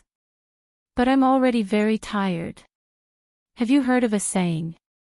Bailey Han quietly unbuttoned her bra from the back. His palms landed on the two soft areas and gently squeezed them. She couldn't help but moan softly. Her head tilted back, revealing her beautiful curves. She trembled for a while before she asked, "What saying?" He didn't stop and skillfully kneaded her breasts. He buried his head in her neck and chuckled. "There's no land that's ruined by plowing, only cows that are exhausted to death." Xia Dong's cheeks were burning. She couldn't help but push him. "You're so naughty." "If I'm not naughty, how can I make you love me more?" He said one sentence after another, which made her blush and her heart beat faster. "But, the child." Xia Dong worriedly placed her hand on her stomach. He gently bit her collarbone and whispered, "I'll protect the child well, honey. Don't worry and leave you to me." She saw his scorching gaze, which was filled with tenderness and love. His forehead was already wet with sweat. Sweat slid down his naked upper body and muscular chest. She knew that he had endured for a long time. She also knew that he had strong self-control and wouldn't hurt her and the baby. Full of trust, she finally gave up her shyness. She reached out her arms and hugged his neck. Bailey Han kissed Xia Dong's cheek. The tip of his tongue slid towards her earlobe. The numb feeling made her shiver uncontrollably. "Hubby. Hubby." Xia Dong murmured uneasily. Her body moved impatiently, as if she was anticipating something. Her voice was different from usual. It was gentle and seductive. Her seductive gaze made Bailey Han's desire soar, almost shattering his rationality. He carried her onto the bed and placed his hands on both sides of her body, trying his best to keep a distance from her bulging belly. He lowered his head and sealed her soft lips with his thin lips domineeringly. He forcefully invaded her mouth and entangled his tongue with hers. Ah. Xia Dong felt like her body was a puddle of water, completely melting into his enchanting masculine scent. The strong attack made her almost unable to breathe. After being pregnant, her body was more sensitive than usual. At this moment, because of his kiss, her body had already ignited a flame, burning her rationality. Hubby. I feel so uncomfortable." Xia Dong's hair was already wet with sweat. Her black hair was scattered on the bright red bed sheets, looking incomparably beautiful. Her eyes were misty, her cheeks were flushed, and her lips were swollen from the kiss. It was both beautiful and beautiful. Bailey Han's eyes were deep, intertwined with deep desire. There was a charming smile on his handsome face. He leaned against her neck, enjoying her soft and boneless charm. As he kissed her, he whispered, "Wifey, don't worry. I'll make you feel good." Xia Dong closed her eyes shyly. Her body was tense and her white jade-like feet were trembling slightly. Her entire body was tinged with a faint pink. Bailey Han's hot hands continued to wander around her body. Suddenly, he pulled off the last piece of underwear on her body. He was worried about the baby, so every movement was very slow. The torturous feeling was simply maddening. His movements slowly increased. The scorching flames burned in her body, almost burning her to ashes. In the end, fireworks seemed to explode in her mind. Her vision was white as she lay on his chest, panting. Bailey Han hugged her gently and laid her flat beside him. After she rested for a while, he carried her into the bathroom. He carefully washed her with hot water and wiped her with a dry towel. During the entire process, Xia Dong kept her eyes closed and leaned in his arms. She was so tired that she couldn't even move her fingers. After he put on a bathrobe for her and carried her back to the bed, she quickly fell into a deep sleep. Welfare, Hongcha 866. Chapter 234. Su Yunqian had been hospitalized for more than a month. Every day, Bailey Han would go to the hospital to take care of her. Old Madam, Bai Jinxiu, and the others would also visit her from time to time. Once, Xia Dong also went to the hospital under Bailey Jing's invitation. Xia Dong was not in a hurry to enter the ward. She was worried that she would agitate Su Yunqian. Instead, she stood at the door and watched for a while. After making sure that her mood had not deteriorated, she walked in. That was the first time she had watched Bailey Han personally feed Su Yunqian. Her feelings were very complicated. She felt guilty towards Su Yunqian and supported Bailey Han in taking care of her. However, when she saw Bailey Han treating Su Yunqian so intimately with her own eyes, she still felt very uncomfortable. Old Madam and Bai Jinxiu had long been accustomed to it and were not surprised. On the contrary, Bailey Jing quietly leaned over to her ear and whispered, "Sister-in-law, don't be jealous. Big brother said that he would take care of Su Yunqian just like he would take care of me."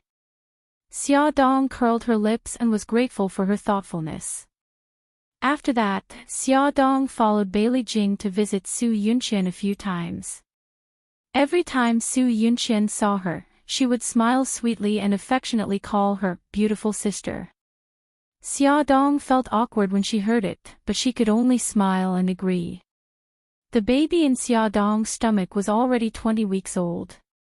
It was time for a checkup. She had made an appointment with Lin Shihao in advance, and Bailey Han accompanied her. There were many pregnant mothers waiting outside the obstetrics and gynecology department for a checkup. Bailey Han held her arm as if he was serving the Empress Dowager. Many people looked up at them, especially the expectant mothers who came alone for a pregnancy checkup. Their eyes were filled with envy. Xia Dong lowered her voice in embarrassment. "I can walk on my own." Actually, her belly didn't look big, so it didn't affect her movements at all. Bailey Han chuckled. "That won't do. Even if you agree, the baby won't agree. I'm supporting the baby." Looking at his proud expression, Xia Dong couldn't help but laugh. When she arrived at the waiting area, there were only 2 people in front of Xia Dong. Just as it was almost Xia Dong's turn, Bailey Han suddenly received a phone call from Lucy Heo. Xia Dong smiled and said, "Answer the phone first. Come and find me later." Lin Shihao's face turned grave as he examined her. Xia Dong's heart tightened. Her fingers gripped the corner of her clothes tightly as she asked nervously, "Shihao, is there something wrong with the baby?" Lin Shihao shook his head. "The baby is normal. However, we found a tumor in your uterus. The possibility of it being malignant is very high. We still need to do further tests." Xia Dong widened her eyes in disbelief.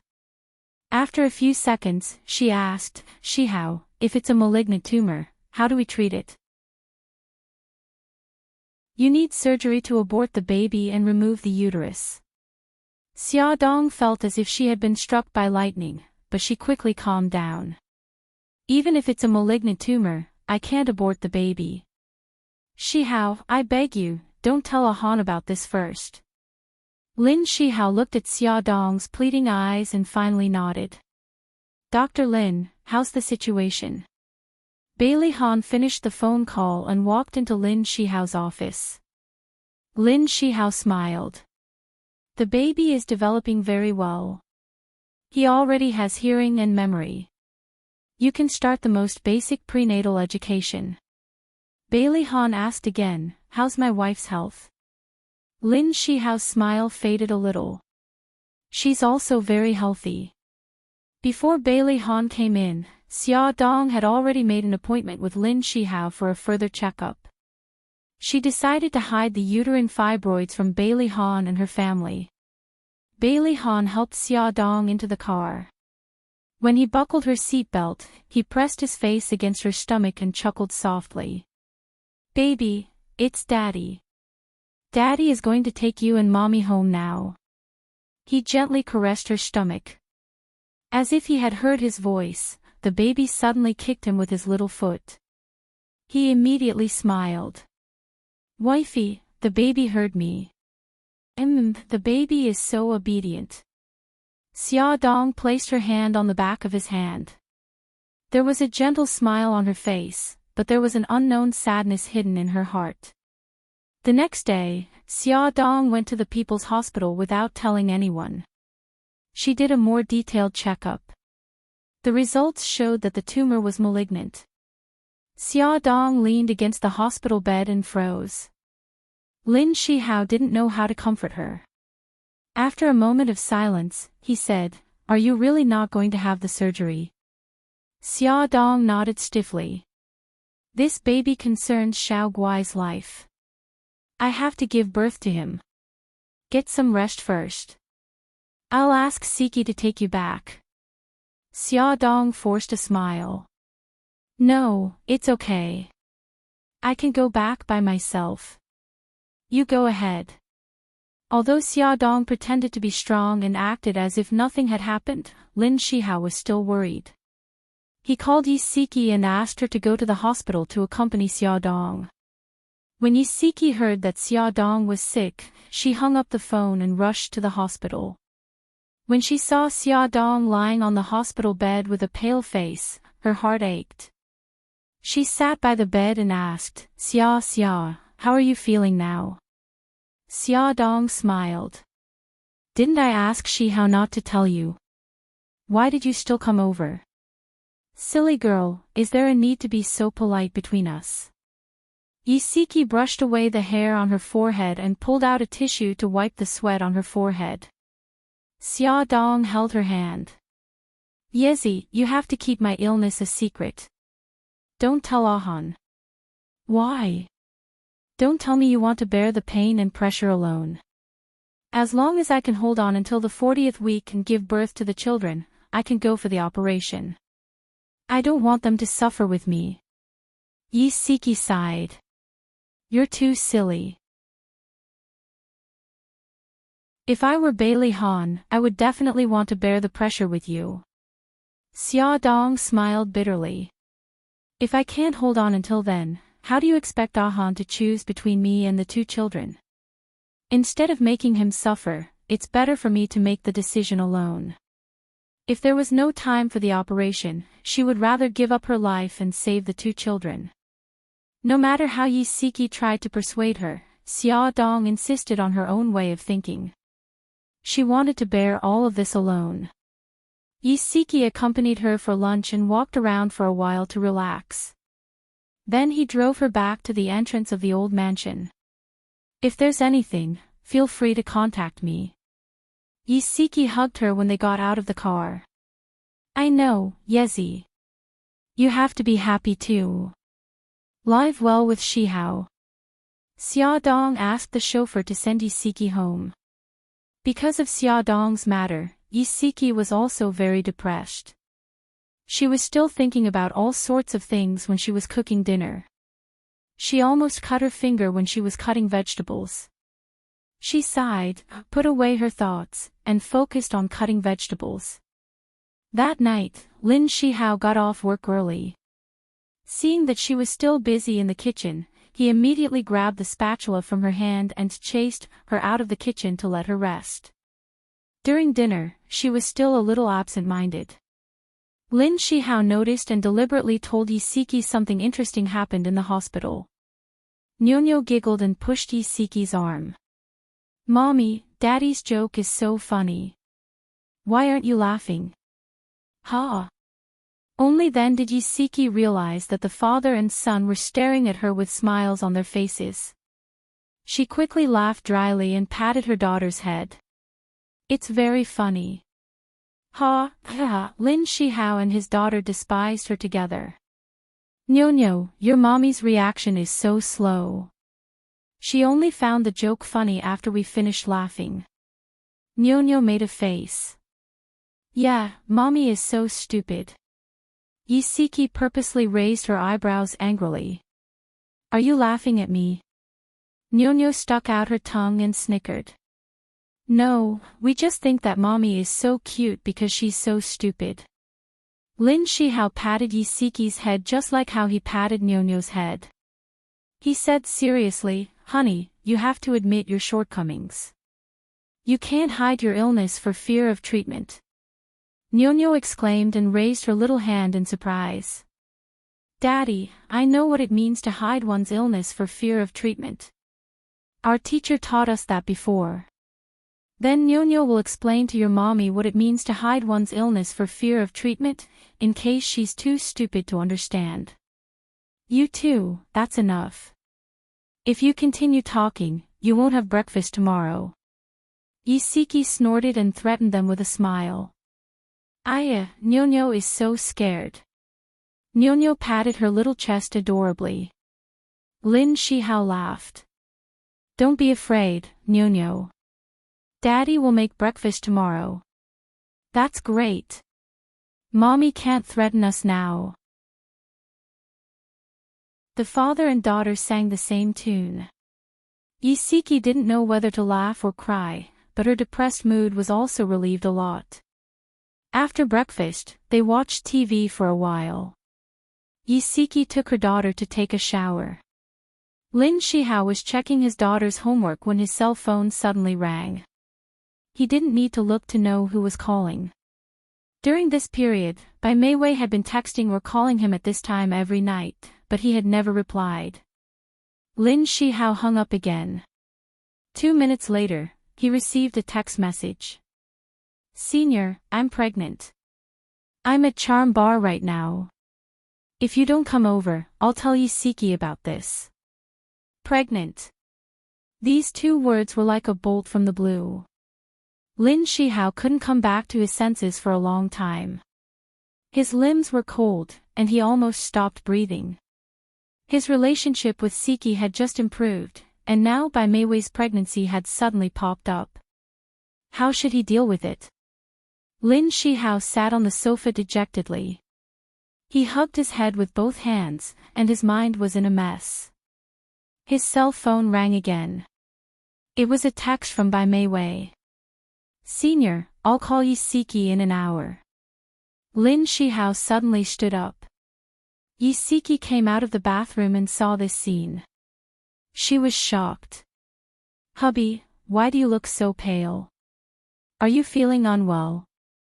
Lin Shihao said stiffly, "I have a headache. I'm going out to buy some medicine." "Okay, go quickly." Isiki didn't suspect anything. She took his coat and helped him put it on. Lin Shihao almost didn't dare to look her in the eye. He took his car keys and hurried out. Beauty novel, Shinwoo 799.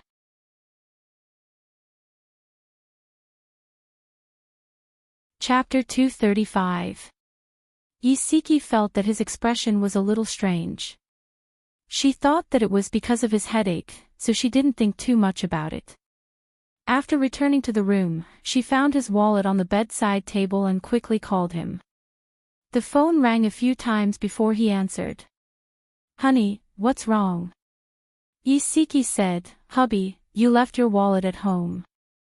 Wait for me downstairs. I'll send it down for you. No need.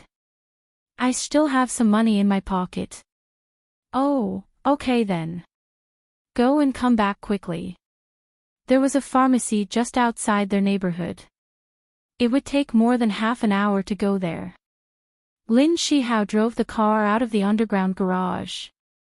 He used the GPS to find the location of Charms Say and sped all the way to the destination. When he arrived at the bar, Bai Meiwei was sitting in the corner of the hall, drinking. She was wearing a light yellow dress. She tilted her head and looked at him with intoxicated eyes. Senior, you're here. Lin Shihao snatched the wine glass from her hand. Meiwei, tell me clearly. What's with the pregnancy? Bai Meiwei smiled foolishly. I'm pregnant. It's been 6 weeks. Senior, what do you think I should do now? Lin Shihao was about to go crazy. If he hadn't been so panicked at that time and let her take the emergency contraceptive pill, this wouldn't have happened. He took a deep breath and said in a deep voice, Meiwei, you should abort this child. He had already made a decision on the way here. You want me to abort the child? Bai Meiwei widened her eyes in disbelief. Senior, you're a doctor. Don't you know how much damage a woman's body will suffer from an abortion? Moreover, this is our baby. How can you be so cruel? I know that an abortion will hurt you, but Meiwei, the two of us have no future. I can't give you happiness. If the child is born, it will only cause trouble for us. Even if I let you down, we can't have this child. Lin Shihao mustered up a lot of courage to say these words. He was also full of guilt towards Bai Meiwei. I don't care. I want to give birth to this child. Tears streamed down Bai Meiwei's face. Senior, you can't be so cruel. I love this child. You can't force me to give him up. Lin Shihao's deep eyes were filled with pain. Meiwei, you're still young and have a bright future ahead of you. You can't ruin yourself because of this child. I beg you, give up on the child. No, I don't want to listen. Bai Meiwei shook her head frantically, crying hysterically, Senior, I beg you, let me keep this child. As long as you keep the child, I won't bother you anymore. Meiwei, you're drunk. Calm down first. Seeing that she was so agitated, Lin Shihao knew that there was no point in continuing the conversation, so he softened his tone and said, Let's talk about this again after we calm down. Bai Meiwei's face was covered in tears. Lin Shihao sighed and handed her a tissue. She didn't take it. She bit her lip and cried silently. Lin Shihao hesitated for a moment, but still helped her wipe her tears. She suddenly grabbed his hand and looked at him with teary eyes. Senior, how am I not as good as Isiki? Lin Shihao stared into her eyes and said slowly, Meiwei, you're very good. You're beautiful, young, and talented. But I love Siki. Even if Bai Meiwei was perfect, he didn't love her. Bai Meiwei's eyes filled with tears again. Let's go. I'll take you home first. You're drunk. Lin Shihao stood up and stretched out his right hand. Bai Meiwei reached out and placed her hand in his. With his help, she stood up. She didn't know how much she had drunk, but she wasn't drunk. She clearly understood that this man didn't love her and didn't want the baby in her arms. But she wanted to give the baby a complete family. Lin Shihao helped her into the car. He focused on driving without looking sideways. She leaned back in her seat and turned to look out the window. The night view of the city was mesmerizing. The lights were bright, but to her, it was filled with sadness. Bai Meiwei bit her lip and held back the tears in her eyes. She stroked her belly with her right hand and secretly made up her mind that she had to give the baby a complete family. She couldn't act rashly anymore. She had to adopt a rational strategy. Lin Shihao walked her to the door of the villa. She turned to look at him. Under the light, she revealed a pale smile. "Senior, thank you for taking me home. I was drunk just now. Don't take what I said to heart. I will carefully consider whether or not to give up on the child." Lin Shihao said in a low voice, "You're tired. Go back and rest early. We'll talk about the child in 2 days." "Okay." She obediently opened the car door and got out of the car. She stood by the roadside and waved at him. Lin Shihao nodded and drove away. He rushed back to the neighborhood as fast as he could. After entering the elevator, he carefully adjusted his clothes in the mirror inside the elevator. He took a few deep breaths before he walked out of the elevator with a calm expression. Lin Shihao opened the door with his key. After he walked in, he found Isiki sitting on the sofa waiting for him. Perhaps she had waited for too long because she had fallen asleep. Her body leaned against the back of the chair and she slept very hard. He didn't even have time to take off his jacket. He bent down and picked her up and walked to the bedroom. Isiki wasn't a deep sleeper. She woke up after he took 2 steps. She rubbed her sleepy eyes and asked, "Hubby, why were you gone for so long? Did you buy the medicine? Does your head still hurt?" Lin Shihao hugged her tightly. "The pharmacy in the neighborhood didn't have that kind of medicine, so I went further away to buy it. My head doesn't hurt anymore." "Okay, that's good. You must have been working too hard. That's why you have a headache. I'll buy some nutritious food for your brain tomorrow." Isiki reached out and hugged his neck. Lin Shihao felt guilty and touched. He said gently, "Honey, you don't have to wait for me in the future. If you're tired, go to sleep first." He felt very sad when he saw her sleeping so hard on the sofa. "Okay, I know." She rubbed against his chest comfortably. She hadn't done that intimate action in a long time. Lin Shihao kissed her forehead and put her on the bed. "Honey, go to sleep first. I'm going to take a shower." "Okay." She answered lazily.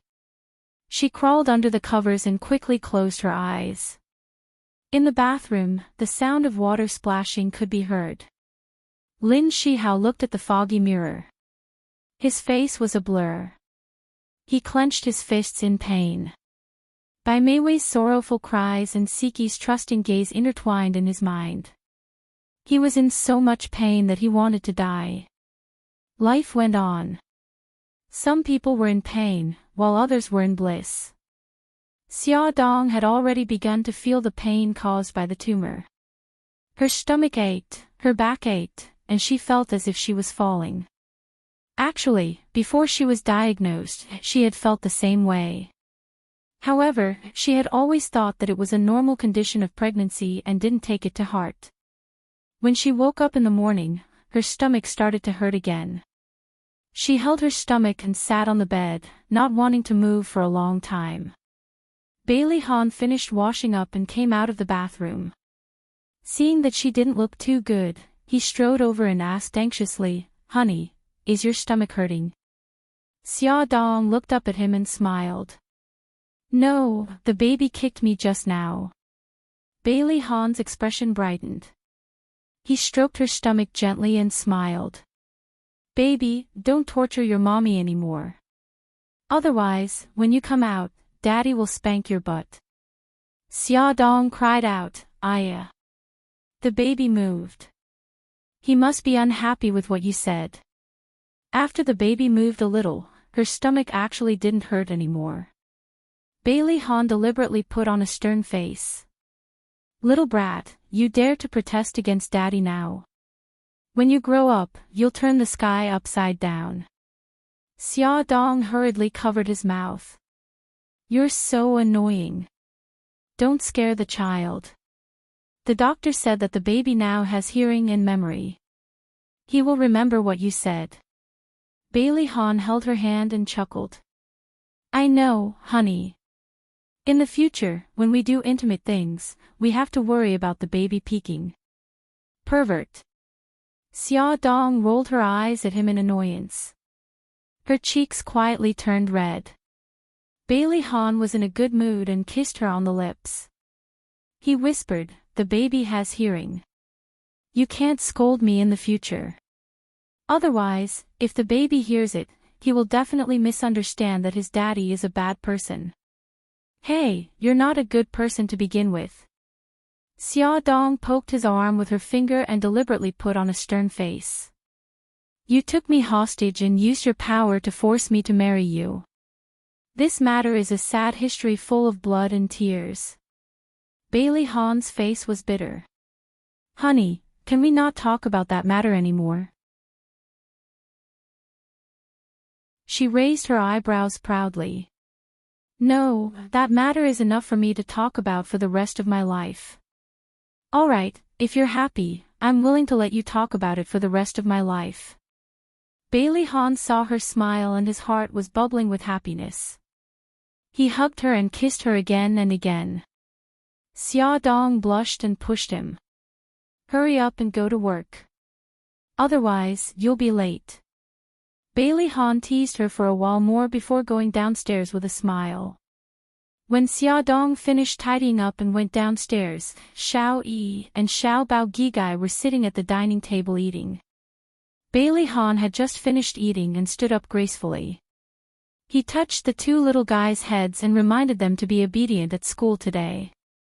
Then he walked in front of Xia Dong, put his arm around her waist, and said softly, Honey, I'm going to the company. Okay, be careful on the road. Xia Dong smiled as she sent him to the door. As her illness worsened, Xia Dong handed the task of sending the children to and from school to the driver. She was worried that she would fall ill while driving. That would be too dangerous.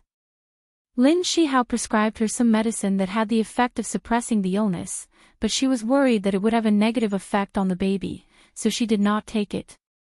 After taking it home, she secretly poured it down the toilet and flushed it all down the drain. Xia Dong rarely went out. She stayed at home to take care of the baby and accompany Gigai.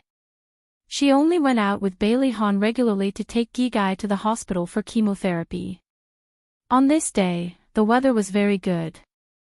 The old madam decided to visit Su Yunqian in the hospital. Bailey Jing invited Xia Dong to go with him. Xia Dong did not want to go at first, but the old madam said, Granddaughter-in-law, it's not good for the baby if you stay at home every day. Pregnant women should also exercise appropriately. Come out with us. Xia Dong had no choice but to go with them. Su Yunqian's illness seemed to be improving again.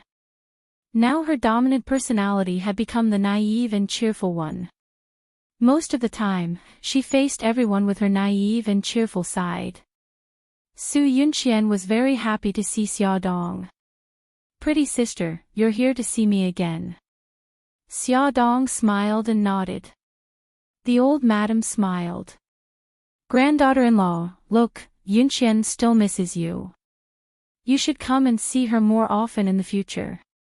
Xia Dong smiled and said, okay. Su Yunqian looked at Xia Dong's belly in surprise. Pretty sister, why is your belly so big? Xia Dong covered her belly with her right hand and smiled. Because there's a Xiao Bao baby in my belly. Xiao Bao baby. It's so magical. Can I touch it? Xia Dong hesitated for a moment and finally nodded under her pure and expectant gaze. Su Yunqian happily reached out her right hand and carefully touched Xia Dong's belly. It's so round. It's so cute. She touched it for nearly a minute before she reluctantly withdrew her hand. Seeing that her mood had stabilized and her illness had improved, everyone was very happy. The old madam and Mrs. Su chatted for more than an hour. When the old madam and the others were about to leave, Su Yunqian suddenly said, "Pretty sister, can I talk to you alone?" Xia Dong was a little hesitant. Mrs. Su smiled and said, "Xia Dong, it seems that Yunqian likes you very much. Please accompany her for a while." The old madam also said, "Granddaughter-in-law, accompany Yunqian for a while." Xia Dong could only nod. Only Xia Dong and Su Yunqian were left in the ward. Su Yunqian looked at her with a smile and pointed at the sofa beside her. "Pretty sister, sit over here." Xia Dong smiled and sat beside her. "Pretty sister, your name is Xia Dong, right?" Su Yunqian held her head with both hands and looked at her with a smile. Xia Dong hummed in acknowledgement. Su Yunqian's smile suddenly disappeared and her expression became cold. She said coldly, "Han abandoned me because of you." Her expression changed too quickly and her beautiful eyes were full of hatred. Xia Dong stared at her in disbelief. "Miss Su, are you okay?" Su Yunqian exuded a dark and strange aura. She was like a vicious witch from hell. Her delicate face was already distorted by hatred and she said coldly, "Yes, of course I'm not okay.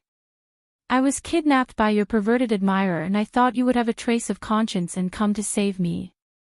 But I never thought that you would watch me get raped by that pervert." Su Yunqian's strange aura and cold tone made Xia Dong shudder. She stepped back vigilantly and said calmly, "Miss Su, I'm really sorry about what happened to you. Is it okay to just say sorry?" Su Yunqian suddenly grinned. The strange aura around her dissipated and she revealed an innocent smile. "Then you're oversimplifying things, pretty sister." Add Songshu 566.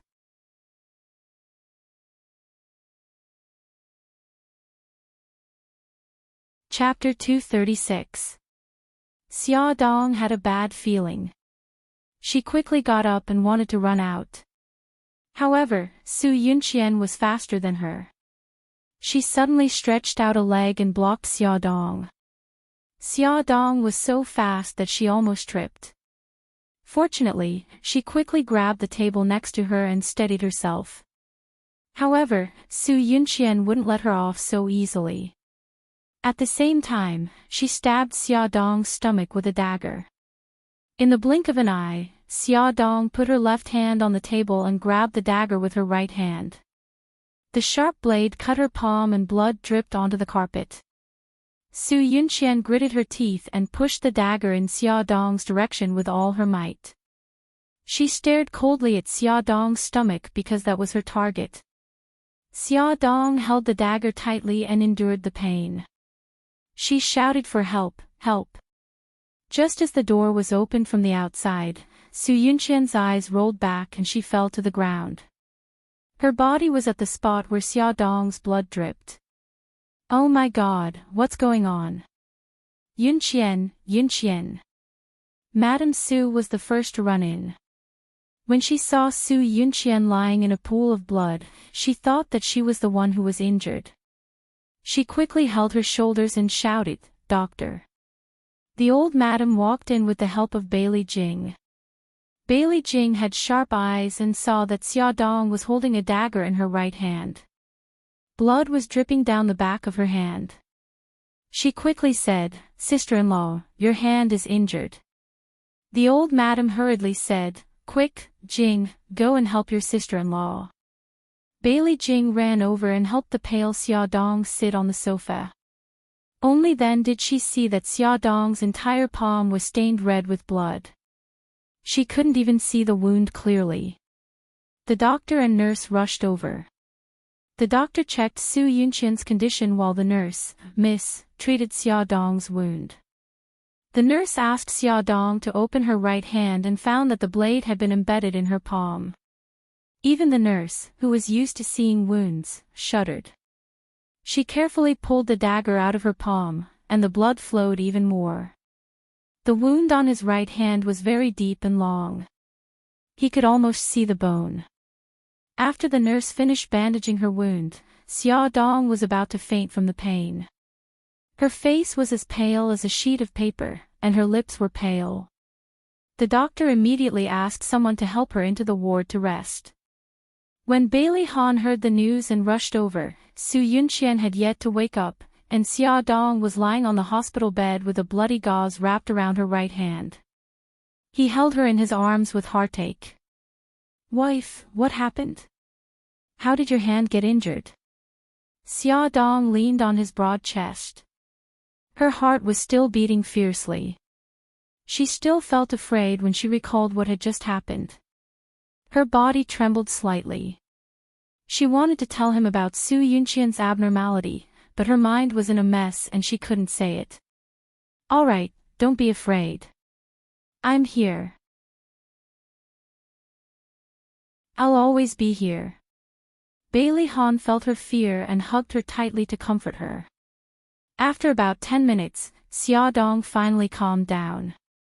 She thought for a moment and said, Han, I suspect that Su Yunqian hurt me on purpose." Bailey Han was shocked and looked at her in disbelief. She pursed her lips and continued, "Just now, Su Yunqian suddenly asked for my name and said that you abandoned her because of me. She blamed me for not saving her when she was kidnapped. Then she became very scary. I was worried that she would suddenly lose her mind and hurt me and the child, so I got up to leave. I didn't expect her to stretch out her leg and almost trip me. When I steadied myself, she pulled out a dagger and stabbed at my abdomen. Fortunately, I caught the dagger firmly." She leaned into his arms tightly and said with a trembling voice, Fortunately, I caught it. Otherwise, the baby would have." Bailey Han's heart ached as he hugged her tightly. He could imagine the tense scene at that time. He could imagine Xia Dong's panic. Han, I suspect that Su Yunqian hurt me on purpose. I also suspect that she didn't lose her mind but was pretending." When Bailey Han rushed over, Xia Dong thought a lot and recalled the scene again and again. She always felt that there was something wrong with Su Yunqian. It was not as simple as a split personality. Bailey Han touched her hair. "Honey, take a rest first. Don't think so much." Xia Dong asked him nervously, "You don't believe what I said?" Bailey Han said softly, "It's not that I don't believe you. When Yunqian wakes up, I'll ask her." "Good girl, don't think anymore. Take a rest." Xia Dong's right hand was in so much pain that she couldn't sleep at all. However, she didn't want Bailey Han to worry, so she quietly lay in his arms and closed her eyes to rest. Leaning against his warm chest and listening to his steady heartbeat, she gradually fell asleep. She didn't know how long she slept. When she woke up, Bailey Han was no longer by her side. She asked the nurse and found out that he was in Su Yunqian's ward. Xia Dong dragged her injured right hand and walked step by step to the door of Su Yunqian's ward. She used her left hand to gently turn the handle and pushed the door open slightly. She saw Bailey Han sitting by Su Yunqian's bed. Su Yunqian had already woken up and her face was full of tears. Su Yunqian cried and said, "I don't know. I really don't know. How could I hurt pretty sister?" Bailey Han's voice was a little low. "Yunqian, where did the dagger come from?" Su Yunqian cried and shook her head. "I don't know either. Han, believe me. I really didn't hurt her." Old Madam's voice sounded. Han, Yunqian has just woken up. Don't force her anymore." It turned out that Old Madam was also in the ward. Perhaps she was sitting on the sofa, so Xia Dong didn't see her. "Sister-in-law, why don't you go in?" Bailey Jing's voice came from behind. Xia Dong quickly straightened up and turned to Bailey Jing.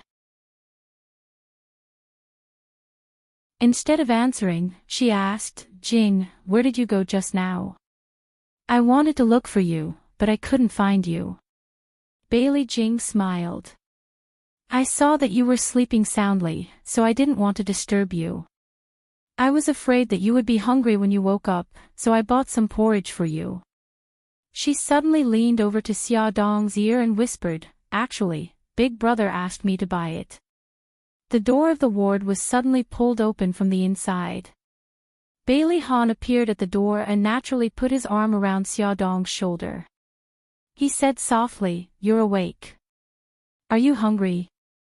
Jing bought some porridge for you." Xia Dong poked his arm with her left hand, motioning him to move away. Bailey Jing smirked. Xia Dong smiled embarrassedly. "Thank you, Jing." Bailey Jing raised her eyebrows. "Don't mention it." Her eyes fell on Xia Dong's hand. "Sister-in-law, does your hand still hurt?" "It's much better. Let's go in and talk." Bailey Han moved his arm away from Xia Dong's shoulder and put it around her waist. Su Yunqian saw them walk in intimately and her tears immediately fell. She cried and said, "Pretty sister, I didn't do it on purpose. I really don't know why I have a dagger and why I hurt you." Xia Dong lowered her eyes and didn't say anything. It was impossible for her to say that it was okay in front of everyone and that she was willing to forgive Su Yunqian. It was okay for Su Yunqian to hurt her, but she shouldn't have targeted her child. Mrs. Su said, "Xia Dong, I apologize to you on behalf of Yunqian. I hope you won't hold her responsible. You know Yunqian's current condition. She didn't do it on purpose." Xia Dong said mildly, "Mrs. Su, are you sure that Miss Su hurt me because she was sick?" Mrs. Su's expression changed. "What do you mean by that?" Xia Dong looked into her eyes and said seriously, "I suspect that Miss Su is faking her illness." "No, that's impossible. If Yunqian was faking her illness, why would she commit suicide by cutting her wrists?" Mrs. Su was the person who interacted with Su Yunqian the most. She had watched her switch between several personalities and couldn't even remember what had just happened. Xia Dong glanced at the sobbing Su Yunqian and said mildly, "It's possible that she's just trying to gain sympathy by injuring herself." The anger in Mrs. Su's heart surged, and she said angrily, "Shedong, how can you say that about Yunqian? If you hadn't left her in the lurch, Yunqian wouldn't have been hurt. She suffered such a huge blow. Isn't it right for her to lose her mind? How can you make such malicious assumptions about her?" Xia Dong gritted her teeth and was about to argue when the old madam suddenly coughed and said, "Granddaughter-in-law, we all know about Yunqian's illness. I know that you misunderstood Yunqian because you were injured." "Grandma, honey," Xia Dong had just said a few words when she was interrupted by Bailey Han. He said softly, "Honey, you're tired. I'll take you home to rest." "Ah hun, you have to believe me." Xia Dong ignored the pain from her wound and anxiously grabbed his arm. Bailey Han said in a low voice, "Honey, let's talk about it at home, okay?" She could see the worry and anticipation in his deep eyes. In the end, she gave up on what she wanted to say and nodded mildly. "Okay, let's go home." After returning home, Xia Dong still didn't give up. She analyzed to Bailey Han what was wrong with Su Yunqian, but he didn't agree with her. Instead, he held her in his arms and told her with a very tolerant expression and tone, "Honey, you might have been frightened and made a mistake." The old madam also came to persuade Xia Dong not to think too much. She also said that she hoped that she could forgive Su Yunqian. After all, Su Yunqian was suffering from dissociative identity disorder and couldn't control her behavior. She didn't mean to hurt her. In fact, there was a deeper reason. Even if they didn't say it, Xia Dong knew that Bailey's family felt that Su Yunqian's kidnapping was caused by the Bailey's family. They were in the wrong, so no matter what Su Yunqian asked for or did, they wanted to treat her with a tolerant attitude. However, they didn't expect that such an unconditional attitude would hurt Xia Dong. They also didn't expect that Xia Dong would do something that they would regret. Awesome novel, Songshu 566.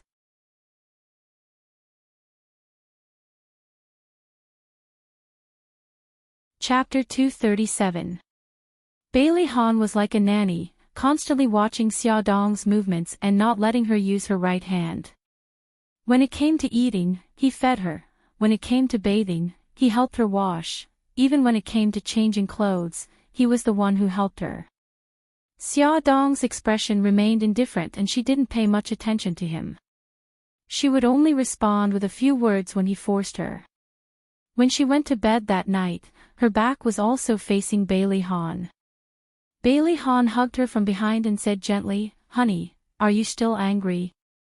Xiaodong didn't say anything and ignored him. She was quite angry.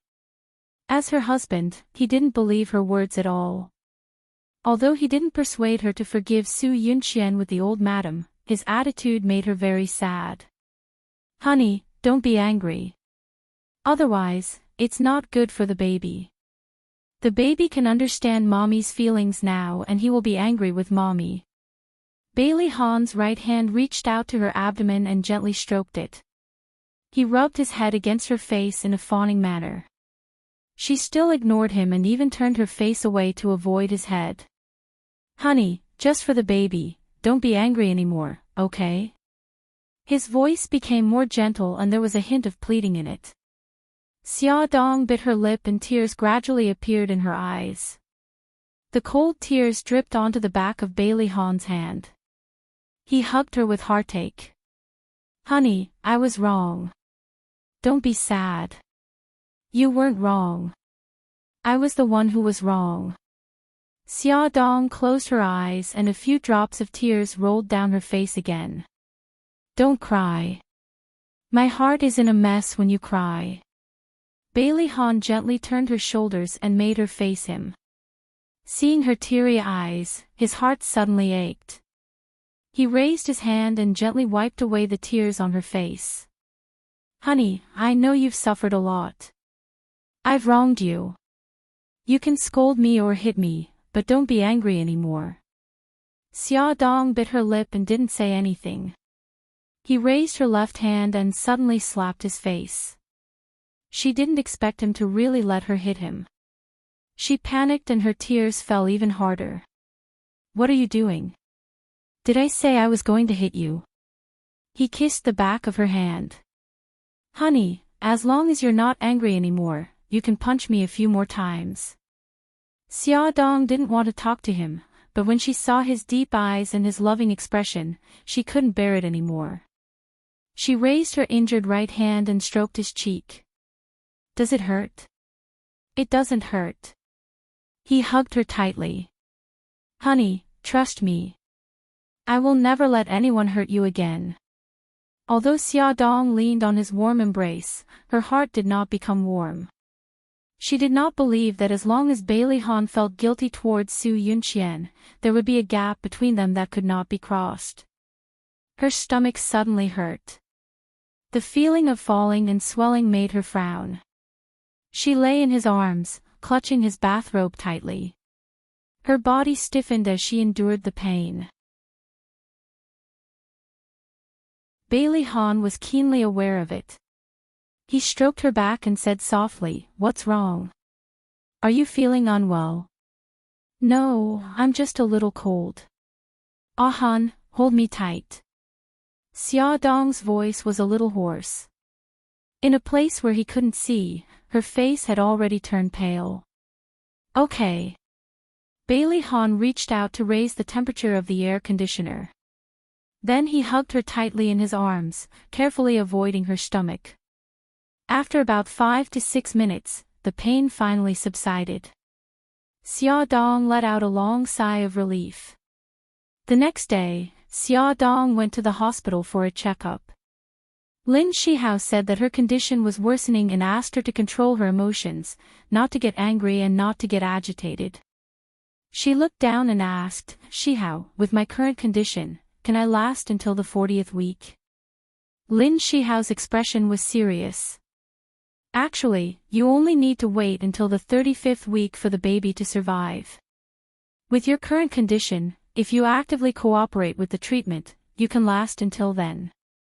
But you must pay attention to control your emotions and maintain a positive attitude. Otherwise, your condition will continue to worsen. After coming out of the office, Lin Shihao's voice kept echoing in her mind. She had to control her emotions and maintain a positive attitude.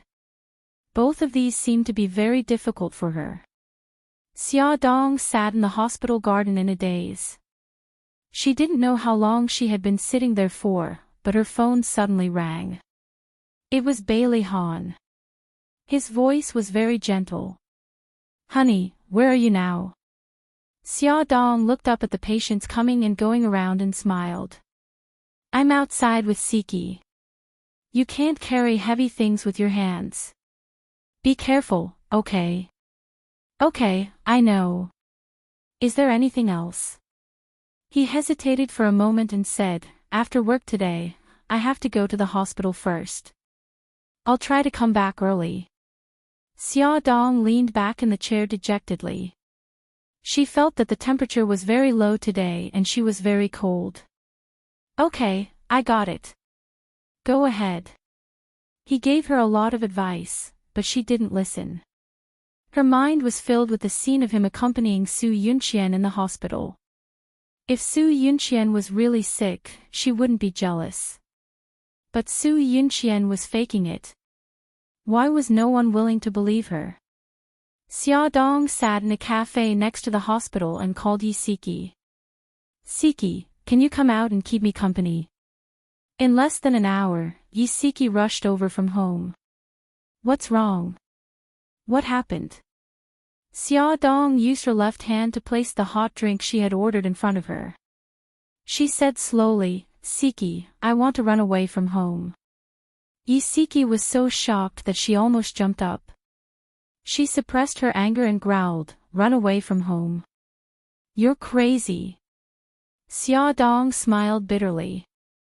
"I'm not crazy. I'm just afraid that if I continue to stay here, I'll really go crazy. Siki, I can't take it anymore. What the hell is going on?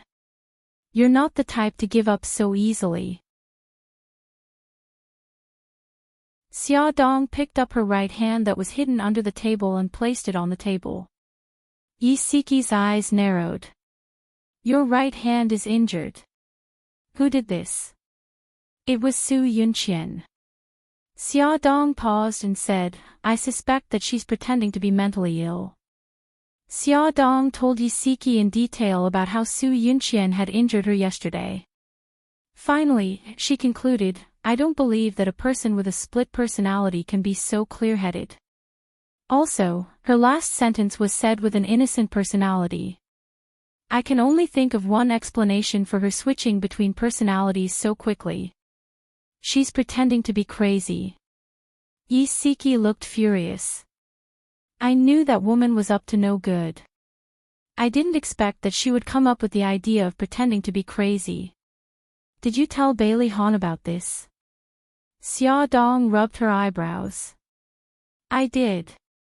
I told everyone at home, but they didn't believe me. Ahan thought that I was mistaken, but I'm sure that I wasn't mistaken."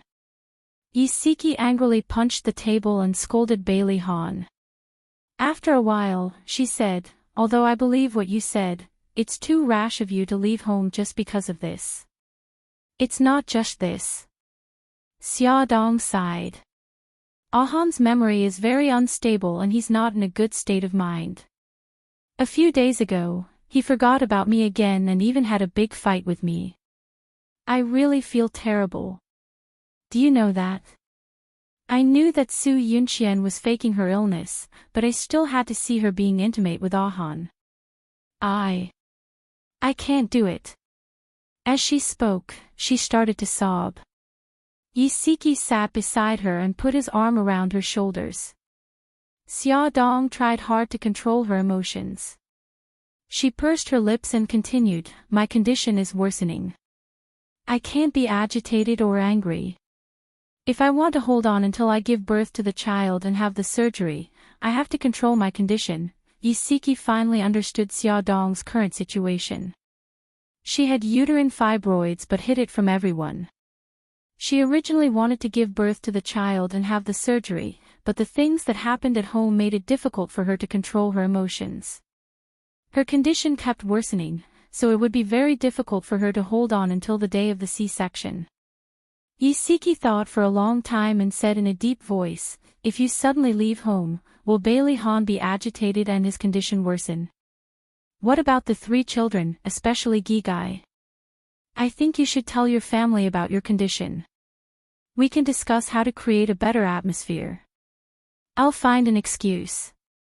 I'll say that I'm going to Italy to visit Godfather and that I'm waiting to give birth there. I'll bring Xiao Guai along and have the surgery for her. Godfather has already arranged a hospital for Xiao Guai anyway."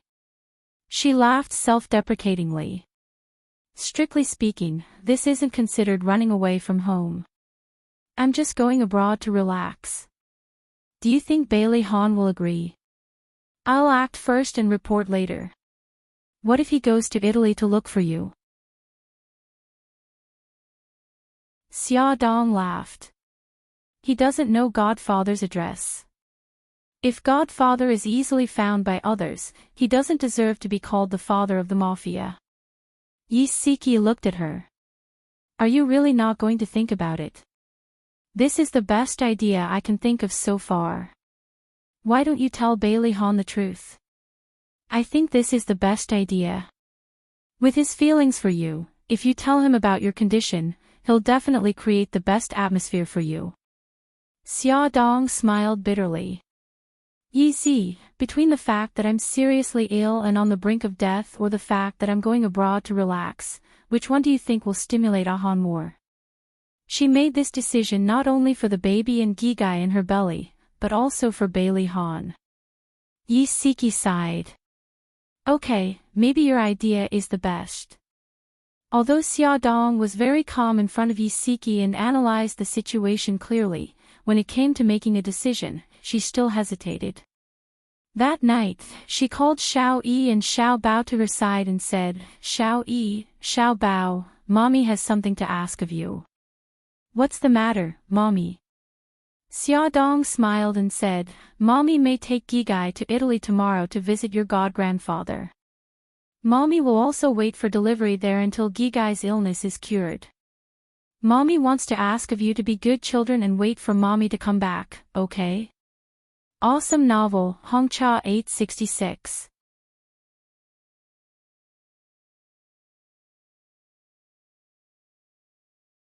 Chapter 238. Little Wingzy had a serious expression on his face. "Mommy, will Daddy go with you?" Xia Dong smiled. "This is the second thing Mommy wants you to do. Don't tell Daddy. If you know about this, I will take Gigai abroad alone." "Mom, why did you suddenly make such a decision? Did something happen? Did Daddy hurt you?" Xiao Bao stared at her with his dark eyes. "No, don't think too much. Bao Bao, you know that your god-grandfather has already contacted a hospital for Gigai. I'm going abroad mainly to wait for the delivery and then treat Gigai." Xia Dong tried to persuade her 2 sons, but it was not so easy to deceive her 2 genius sons. Xiao Yi's little face darkened and he suddenly hugged her leg. "Mommy, are you going to abandon us again?" Xia Dong's heart ached and she hugged him tightly. "Silly son, why would I abandon you? Mommy will be back soon." "Then why can't Daddy know?"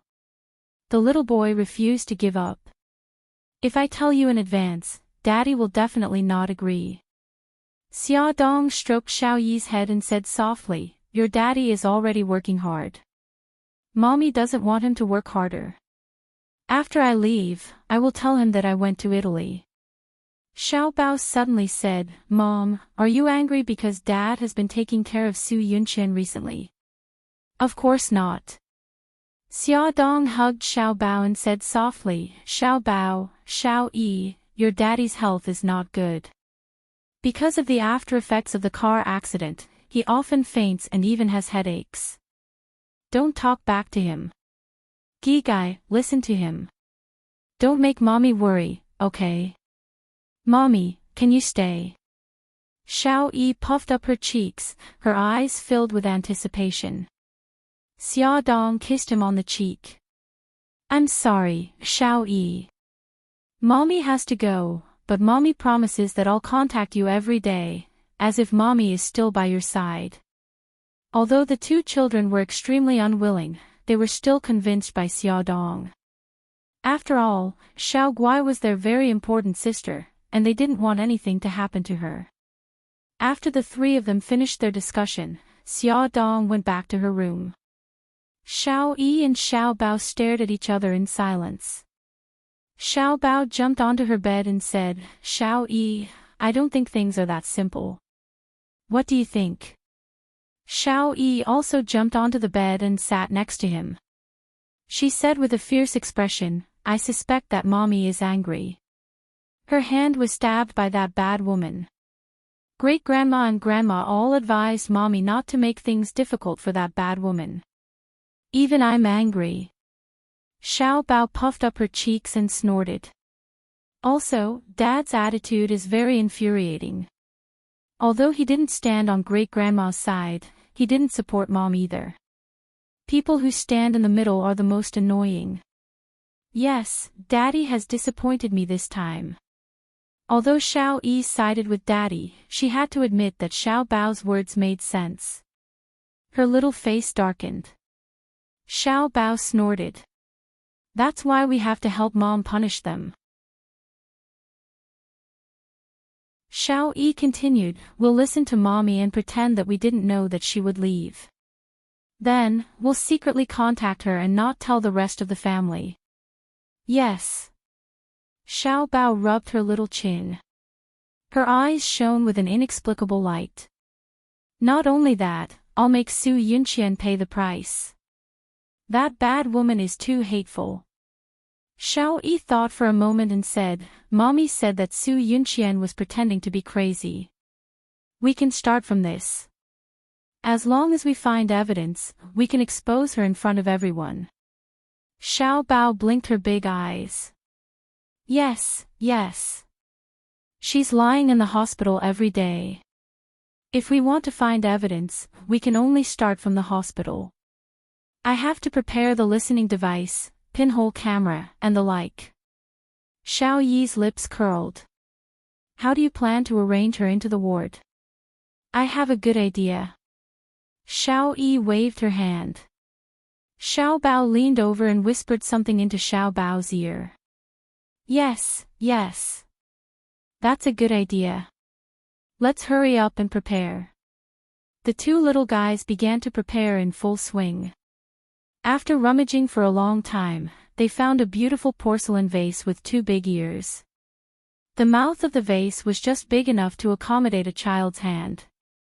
Xiao Yi fixed the listening device that Xiao Bao brought to the ears of the vase and covered the entrance with a layer of film to hide the listening device.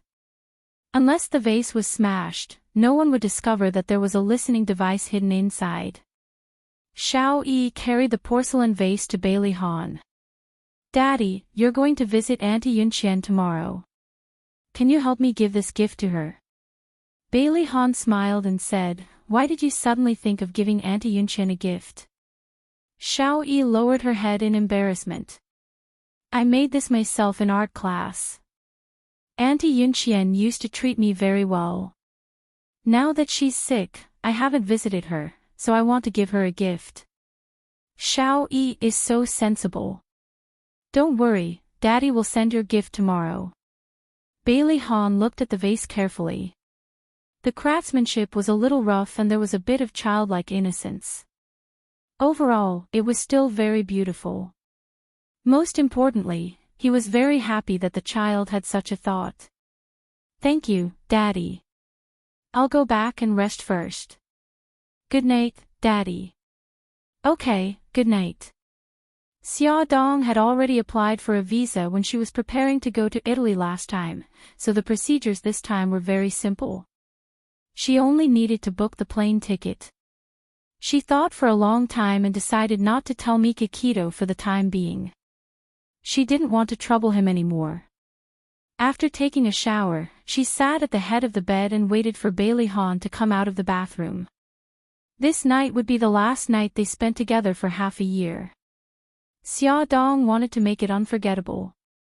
Bailey Han was wrapped in a bathrobe and sat beside her. He combed her long hair with his fingers. "Why aren't you sleeping yet? I'm waiting for you."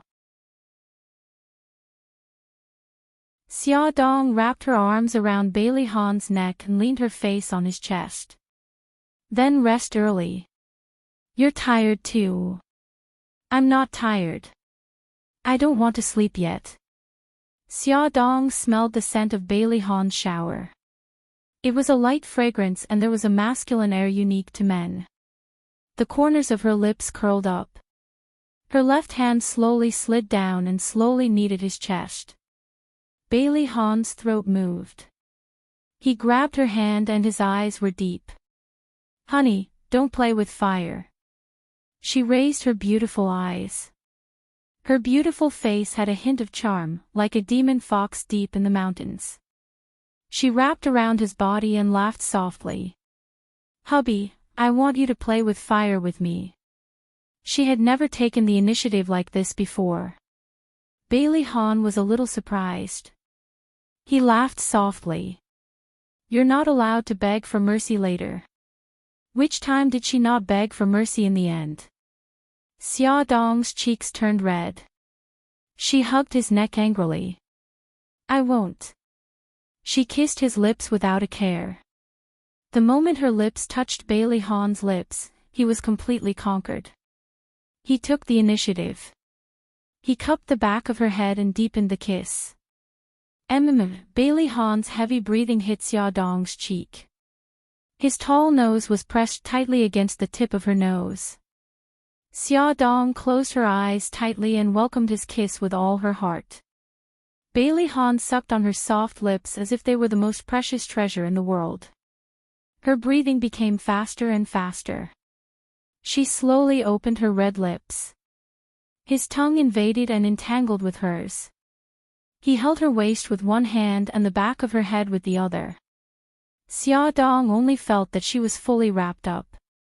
Her heart gradually ached. After this separation, they would not see each other for at least half a year. She would definitely miss him. So now, she had to devote herself to him. She had to remember his taste, his breath, and the happiness he brought her. The past was like a movie, intertwining in her mind. She remembered his exasperated roar when he applied medicine for her in Bali. She remembered that when they were on a deserted island, he carried her on his back in the rain. She remembered his disdainful and angry expression when she purposely approached him. She remembered that in order not to hurt her, he knocked his head until it was bleeding.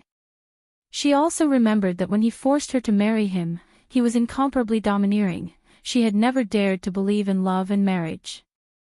It was he who used practical actions to weave a sweet trap and made her deeply fall into it.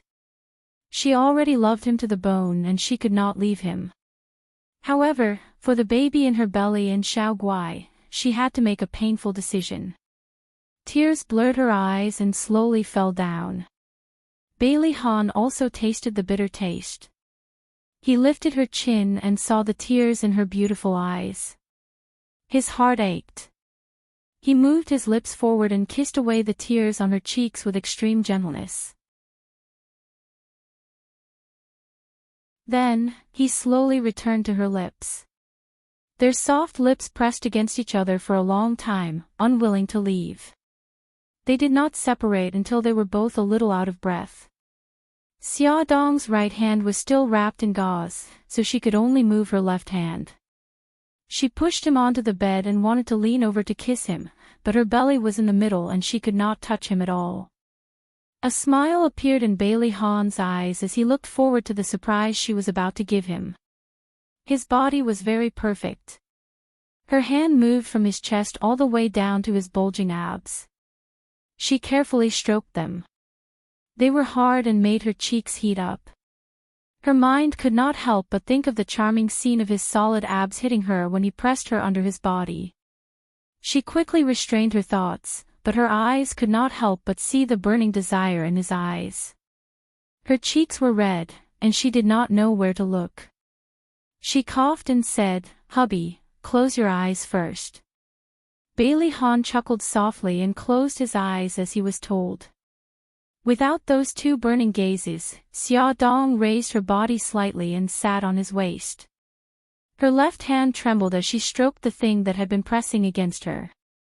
Her body was already burning with flames, but the depths of her soul were empty, as if she was thirsting for something.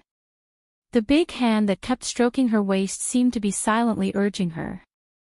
Xia Dong's throat was dry. She held his desire and moved her body to sit on top of him. Beauty novel, Hongcha 866.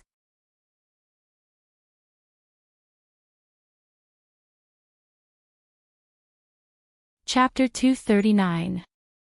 In the end, Xia Dong was so tired that she couldn't even open her eyes.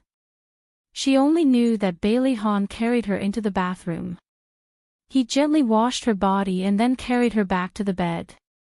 He held her in his arms and kissed her earlobe. He whispered in her ear, "Honey, I like you very much tonight." All of her tiredness dissipated because of this sentence. Her heart trembled and 2 drops of tears slowly flowed down from the corners of her tightly shut eyes. "Hubby, forgive me. I have to be a deserter." She said over and over in her heart, "Hubby, I'm sorry. Hubby, I love you." When Xia Dong woke up in the morning, Bailey Han had already changed his clothes and was about to go downstairs for breakfast. He bent down and kissed her forehead. He said softly, "Honey, you're tired. Sleep a little longer." "Hubby, I want to look at you more." Xia Dong crawled out from under the covers and hooked her arms around his neck. Her reluctant gaze slowly moved down from his smooth and full forehead. His deep eyes, high nose, sexy thin lips, sharp chin, and perfect face. She wanted to engrave him deeply in her heart. "My husband is so handsome. Let's go to the company." Xia Dong smiled and touched his handsome face. "Okay, I'll be back early tonight." Bailey Han chuckled and kissed her lips. After Bailey Han left, Xia Dong slowly got out of bed. She stood by the balcony and watched Bailey Han drive away.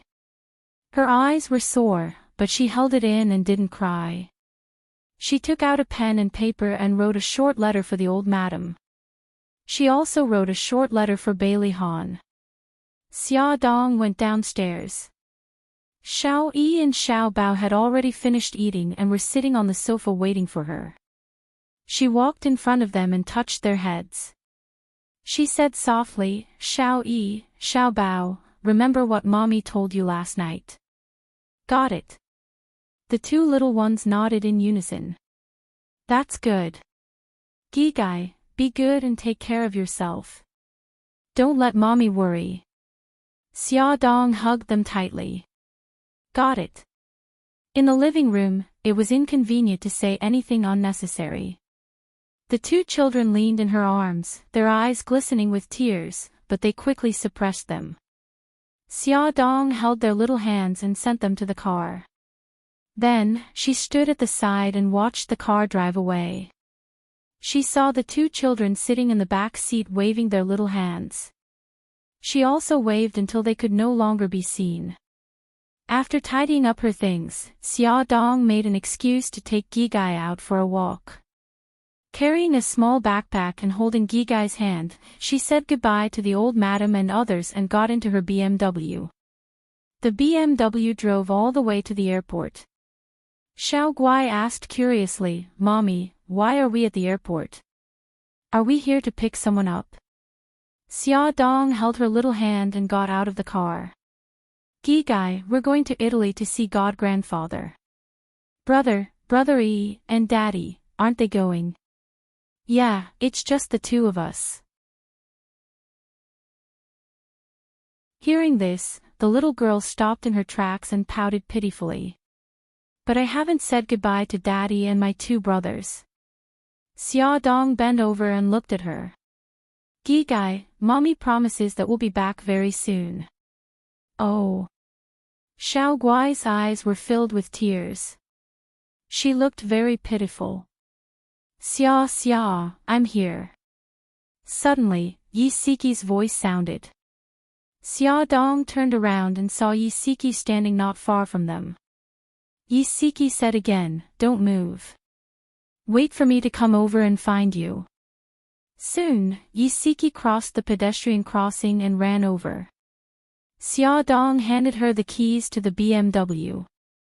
Yezi, these are my car keys and the keys to the house. I'll leave them in your care. Okay. Remember to call me when you and Gigai arrive in Italy. Yi Siki reached out and hugged her. Xia Dong nodded vigorously. I will. Yezi, remember to call me if anything happens to you. Okay. Yi Siki bent over and hugged Gigai. She kissed her soft cheek and said with a smile, Gigai, you have to listen to mommy when you're overseas with me. Get well soon. We'll all miss you very, very much. I know, Auntie Siki. Xiao Guai kissed her on the cheek obediently. Under Yi Siki's gaze, Xia Dong held Xiao Guai's little hand and walked step by step toward the boarding gate. They found a seat in the first-class cabin. The stewardess helped carry Xiao Guai to the seat and buckled her seatbelt. Her little body leaned against the soft pillows. She wore a cute woolen hat, which made her little face look even cuter. She looked up at Xia Dong and said softly, Mommy, I miss Daddy, Brother, and Brother Yi. Gigai, Mommy promises that I'll be back very soon, Xia Dong said gently as she stroked her head. Okay. Xiao Guai lowered her head unhappily. She didn't understand why Daddy and Brother Yi didn't go with them to Italy. In the afternoon, the butler was ordered to deliver the letter Xia Dong had left for the old madam to her. Old madam, young madam asked me to give this to you. Okay. The old madam opened the letter. When she saw the contents, her expression changed drastically. Her fingers trembled as she slammed the letter on the table. She said angrily, Butler, why are you only giving me the letter now? The butler was stunned and quickly explained, Young madam instructed me to give it to you at 5 in the afternoon. The old madam's anger subsided slightly. She waved her hand tiredly and said, You may leave. Yes. The butler was confused. He left the room and closed the door. The old madam picked up the letter and carefully read its contents. Her eyes filled with tears. Grandma, there's something that I've been hiding from everyone. Actually, I wanted to hide it from you, but I was afraid that you would misunderstand, so I decided to tell you. Please keep it from everyone else, including Ahan. More than half a month ago, I was diagnosed with uterine fibroids. The doctor said that if my condition is stable, I can hold on until the baby is around 35 weeks old. Then, I'll have a hysterectomy. Yesterday, I went to the hospital for another checkup. The doctor said that my condition is worsening. Because of my emotional fluctuations and the many things that happened at home, I can't calm down. So, I plan to bring Xiao Guai to Italy. Firstly, it's to nourish the baby. Secondly, it's to treat Xiao Guai's illness. Thirdly, I don't want to agitate Ahan because of my condition. Grandma, I'm leaving today. Please take good care of Xiao Yi, Xiao Bao, and Ahan. Lastly, please take care of yourself. You're the backbone of our family.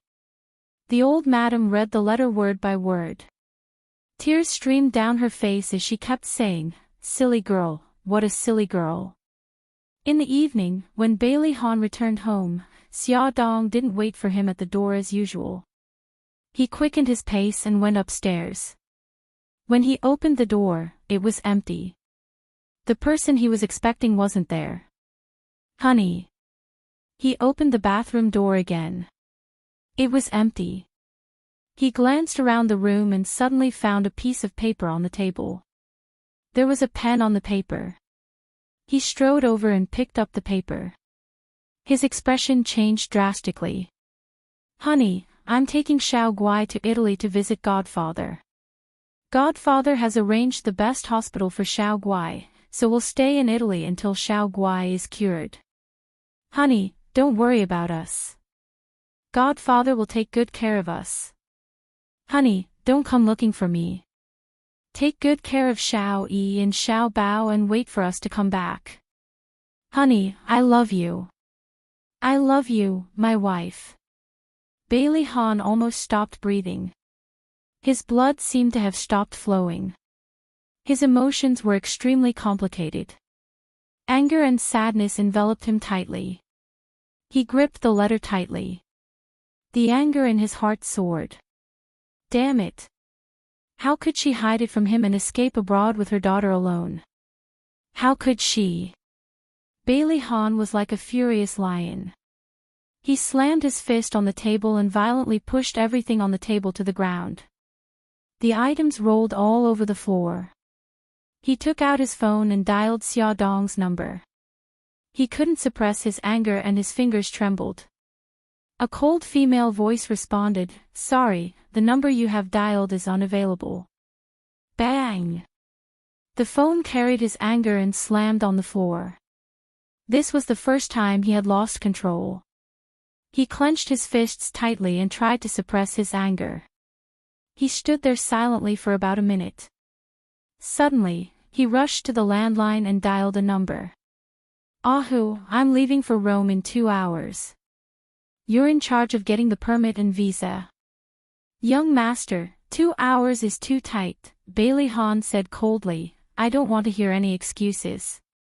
What I want is results. I'm taking off from the international airport in 2 hours." Bailey's family's private jet rented a tarmac at the international airport. He didn't wait for Ahu to reply and hung up the phone with a bang. Bailey Han strode into the walk-in closet and dragged out his suitcase. He packed his luggage in a hurry. He took a few pieces of clothes and stuffed them into the suitcase. Then, he rummaged through his passport and other documents. The room was in a mess because of him. As a clean freak, he didn't seem to notice it at all. "Ahan, what are you doing?" Old Madame Gu stood at the door with her walking stick. She had asked the butler to keep an eye on Bailey Han. When Bailey Han's car drove into the garage, she received the news. "I'm going to Italy." Bailey Han didn't even raise his head as he hurriedly packed his luggage. When old Madame Gu heard this, she knew that he already knew that Xia Dong was going abroad. She sighed and said, "Ahan, Xia Dong is only going abroad to visit her relatives and treat Xiao Guai. She'll be back soon. Why are you going there now?" Bailey Han closed his suitcase and straightened his body. He stared at old Madame Gu. "Grandma, she's my wife. I can't let her and Xiao Guai be alone abroad. How can I be at ease when a pregnant woman and a child are alone?" "Then you're going to leave our whole family behind." "Ahan, you're the head of our family. You have to take up the responsibility. Xia Dong has her godfather to take care of her. She'll be fine." Welfare, Xinwu 799.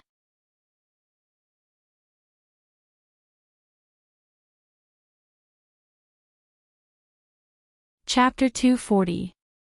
Grandma, you don't have to persuade me. I've made up my mind. Bailey Han picked up his suitcase and said, "Grandma, I won't say goodbye to Dad and Mom. Please help me tell them that I'm in a hurry and have to go." "Stop right there." The old lady stomped her crutch and blocked the door. "I won't allow you to leave. Grandma, please make way." Bailey Han's tall figure stood in front of the old lady and confronted her. "No matter what, I'm going to Italy today. Then you'll have to step over my dead body." The old lady stared at him coldly with a gloomy face. "Grandma, don't force me." Bailey Han frowned. The old lady snorted. "Then let me ask you. Do you know where Xia Dong is in Italy? Italy is so big and you're not familiar with the place. How are you going to find her?" Bailey Han's eyes narrowed. I know that Tomac is in Rome. Xia Dong will definitely go to find him. Do you think Rome is still small? The old lady glared at him. You're an adult, but you're still so impulsive. Do you think Rome is City a place where you can do whatever you want? Bailey Han was impatient and didn't think deeply. Now that he was scolded by the old lady, he felt quite uncomfortable. His thin lips were pursed and his face was cold. The old lady's tone softened. I'm not stopping you from finding Xia Dong. But if you go to Italy rashly, not only will you not be able to find Xia Dong, but you'll also be wasting time and energy. How about this? You can find a way to find Tomac's whereabouts in the country first. For example, Mikakito. Isn't he Tomac's adopted son? He must know where Tomac lives. When you find the place, you can go and pick up Xia Dong and her mother. Bailey Han's thin lips were pursed and he remained silent. The old lady struck while the iron was hot. As for Yunqian, you have to visit her in the hospital every day. You can't leave her alone. Bailey Han clenched his fists and said calmly, I won't go there anymore. The old madam was shocked. What do you mean? I want to find Xia Dong's whereabouts. I won't go to the hospital again. Bailey Han knew very well that Xia Dong suddenly took her daughter to Italy. It must have something to do with Su Yunqian. Su Yunqian stabbed her hand, and the whole family persuaded her to forgive Su Yunqian. She must be very sad. Bailey Han felt that he was such a jerk that he didn't speak up for her. He wanted to slap himself a few times. The family members came home one after another. When they heard that Xia Dong took Xiao Guai to Italy, everyone was shocked, including Xiao Yi and Xiao Bao. The two of them even pretended to cry, crying for mommy. Bailey Han's heart ached. He hugged them tightly, one in each hand, and promised them that he would bring their mommy back. He didn't know that at an angle that he couldn't see, Xiao Yi and Xiao Bao were pinching each other's arms and looking at each other with disdain. Hey, we've overacted, bro. Late at night, standing in the empty room, Bailey Han didn't feel sleepy at all. He still couldn't believe that Xia Dong actually left him. Although she said it was to visit family and to treat Xiao Guai's illness, he knew that she left because she was heartbroken. Otherwise, she wouldn't have acted first and reported later. She was acting so strangely last night. He should have noticed that something was wrong. ****, he was so annoyed and hated himself to the extreme. Bailey Han lay in bed, tossing and turning, unable to sleep. His mind was filled with Xia Dong's figure. He was worried about the baby in her stomach, worried about Xiao Guai's health, and worried about whether they could withstand the long-distance flight. In the end, he simply sat up from the bed, turned on his phone, and called her number. Her phone was still turned off, so she might still be on the plane. He wrote a text message after text message, but he felt that it was inappropriate, so he deleted all of them and wrote a new one. In the end, he only sent a short sentence, "Honey, I miss you so much." It was past 7:00 in the evening in Rome. The plane arrived at its destination. Xia Dong woke Xiao Guai up from her sleep. The mother and daughter held hands and set foot on this foreign land. At the exit, a man in a black suit was holding a large sign with the words Xia Dong written in Chinese. Xia Dong held Xiao Guai's hand and walked over unhurriedly. She smiled and said in Italian, "Hello, I'm Xia Dong. Miss, my name is Andrew. Welcome to Rome." The blonde foreign man revealed a bright smile. "This must be Miss Gigai. So cute." Xiao Guai raised her cute little face and smiled sweetly. She also said in Italian, "Thank you, uncle." Andrew smiled and said, "Miss, let me help you with your luggage. Our car is waiting outside the airport. Please follow me." "Okay, sorry to trouble you." Xia Dong held Xiao Guai's hand and followed beside him. After exiting the airport lobby, they walked for about 50 meters. A Rolls-Royce stopped by the roadside. When the group of people saw them, someone immediately got out of the car and opened the door. He bowed respectfully and said, "Miss, Little Mississippi." Xia Dong smiled and responded. Andrew carried Xiao Guai into the car. Xia Dong also bent down and got in. The car started.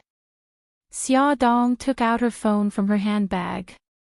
After turning it on, she saw messages from Yi Siki and Bailey Han. Yi Siki asked, "Have you arrived?" Xia Dong replied, "I just got off the plane. I'll call you after I change my SIM card." Xia Dong opened Bailey Han's message. He said, "Honey, I miss you very much." She sniffled and tears welled up in her eyes.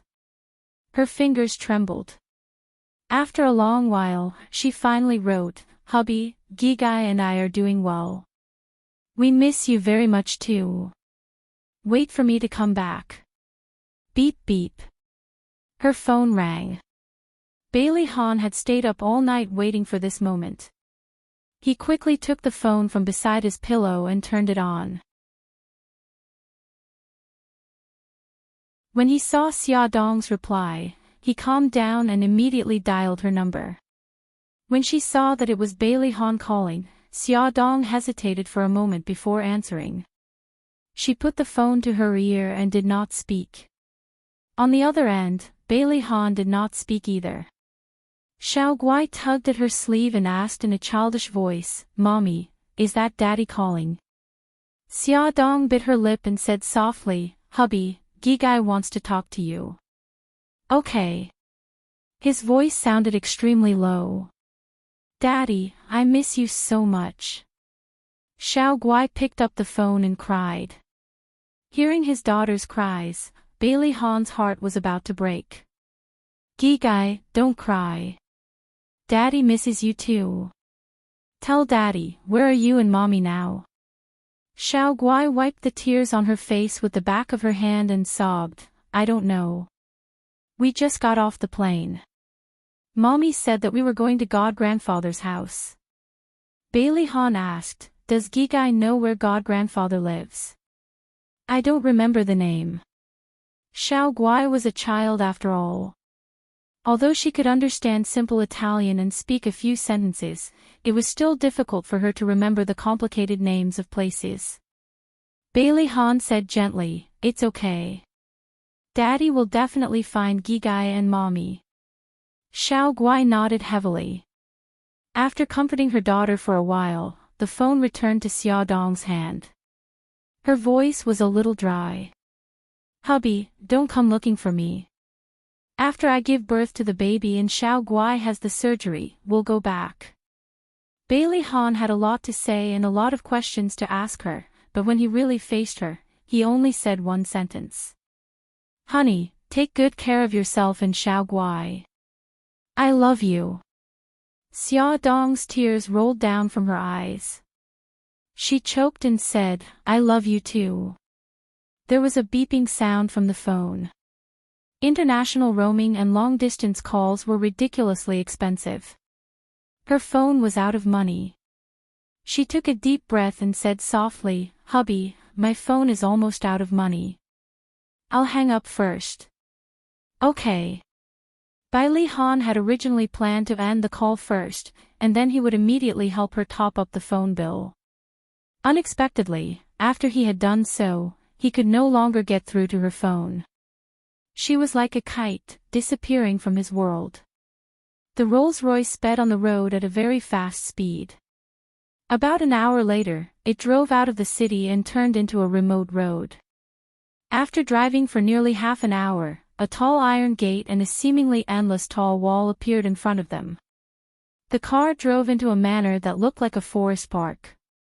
A tall European castle appeared in front of them. The whole castle was brightly lit, and the inside of the manor was also lit up to welcome the arrival of Xia Dong and her daughter. This was the Ortun Manor. Nominally, it was the territory of a British earl. In fact, the boss was the kingdom of Tomac, the father of the Italian mafia. The manor was very spacious.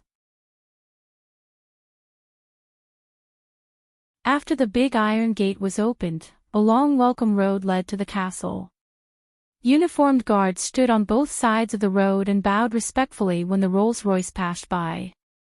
The car stopped at the entrance of the castle, and 2 teams of uniformed servants were already waiting for them.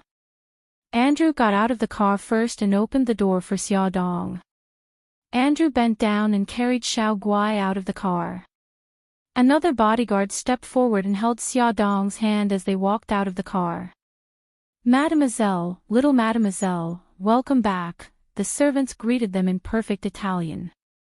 "Thank you." Xiao Dong responded with a smile. A white-haired foreign man in his 50s said with a smile, "Miss, little miss, you're finally back. Robert, long time no see." Xiao Dong smiled and hugged him. "Yes, we haven't seen each other for a year. Little miss has grown so tall." Robert sighed. His eyes fell on her belly and he exclaimed, "Oh, miss, the baby is so big." "Yes, that's why I came to Rome to wait for delivery." Xiao Dong smiled and shrugged. "Miss, little miss, the boss has been waiting for you for a long time. Let's go in first." Robert was Tomac's most trusted subordinate and also his right-hand man. The interior of the castle was astonishingly large. The decoration was a combination of Chinese and Western. Amid the extravagance of the aristocracy, there was a strong Oriental flavor, noble and elegant. Robert and Xiao Dong walked in front, while Andrew carried Xiao Guai and walked behind them. They passed through the spacious hall, walked up the quaint and elegant stairs, stepped on the thick Persian carpet, passed through the corridor hung with oil paintings, and finally stopped in front of 2 heavy oak doors. Attention, Songshu 566. You're tuning into the Journey of the Soul YouTube channel. Don't forget to subscribe and join us on this journey to catch the most captivating stories.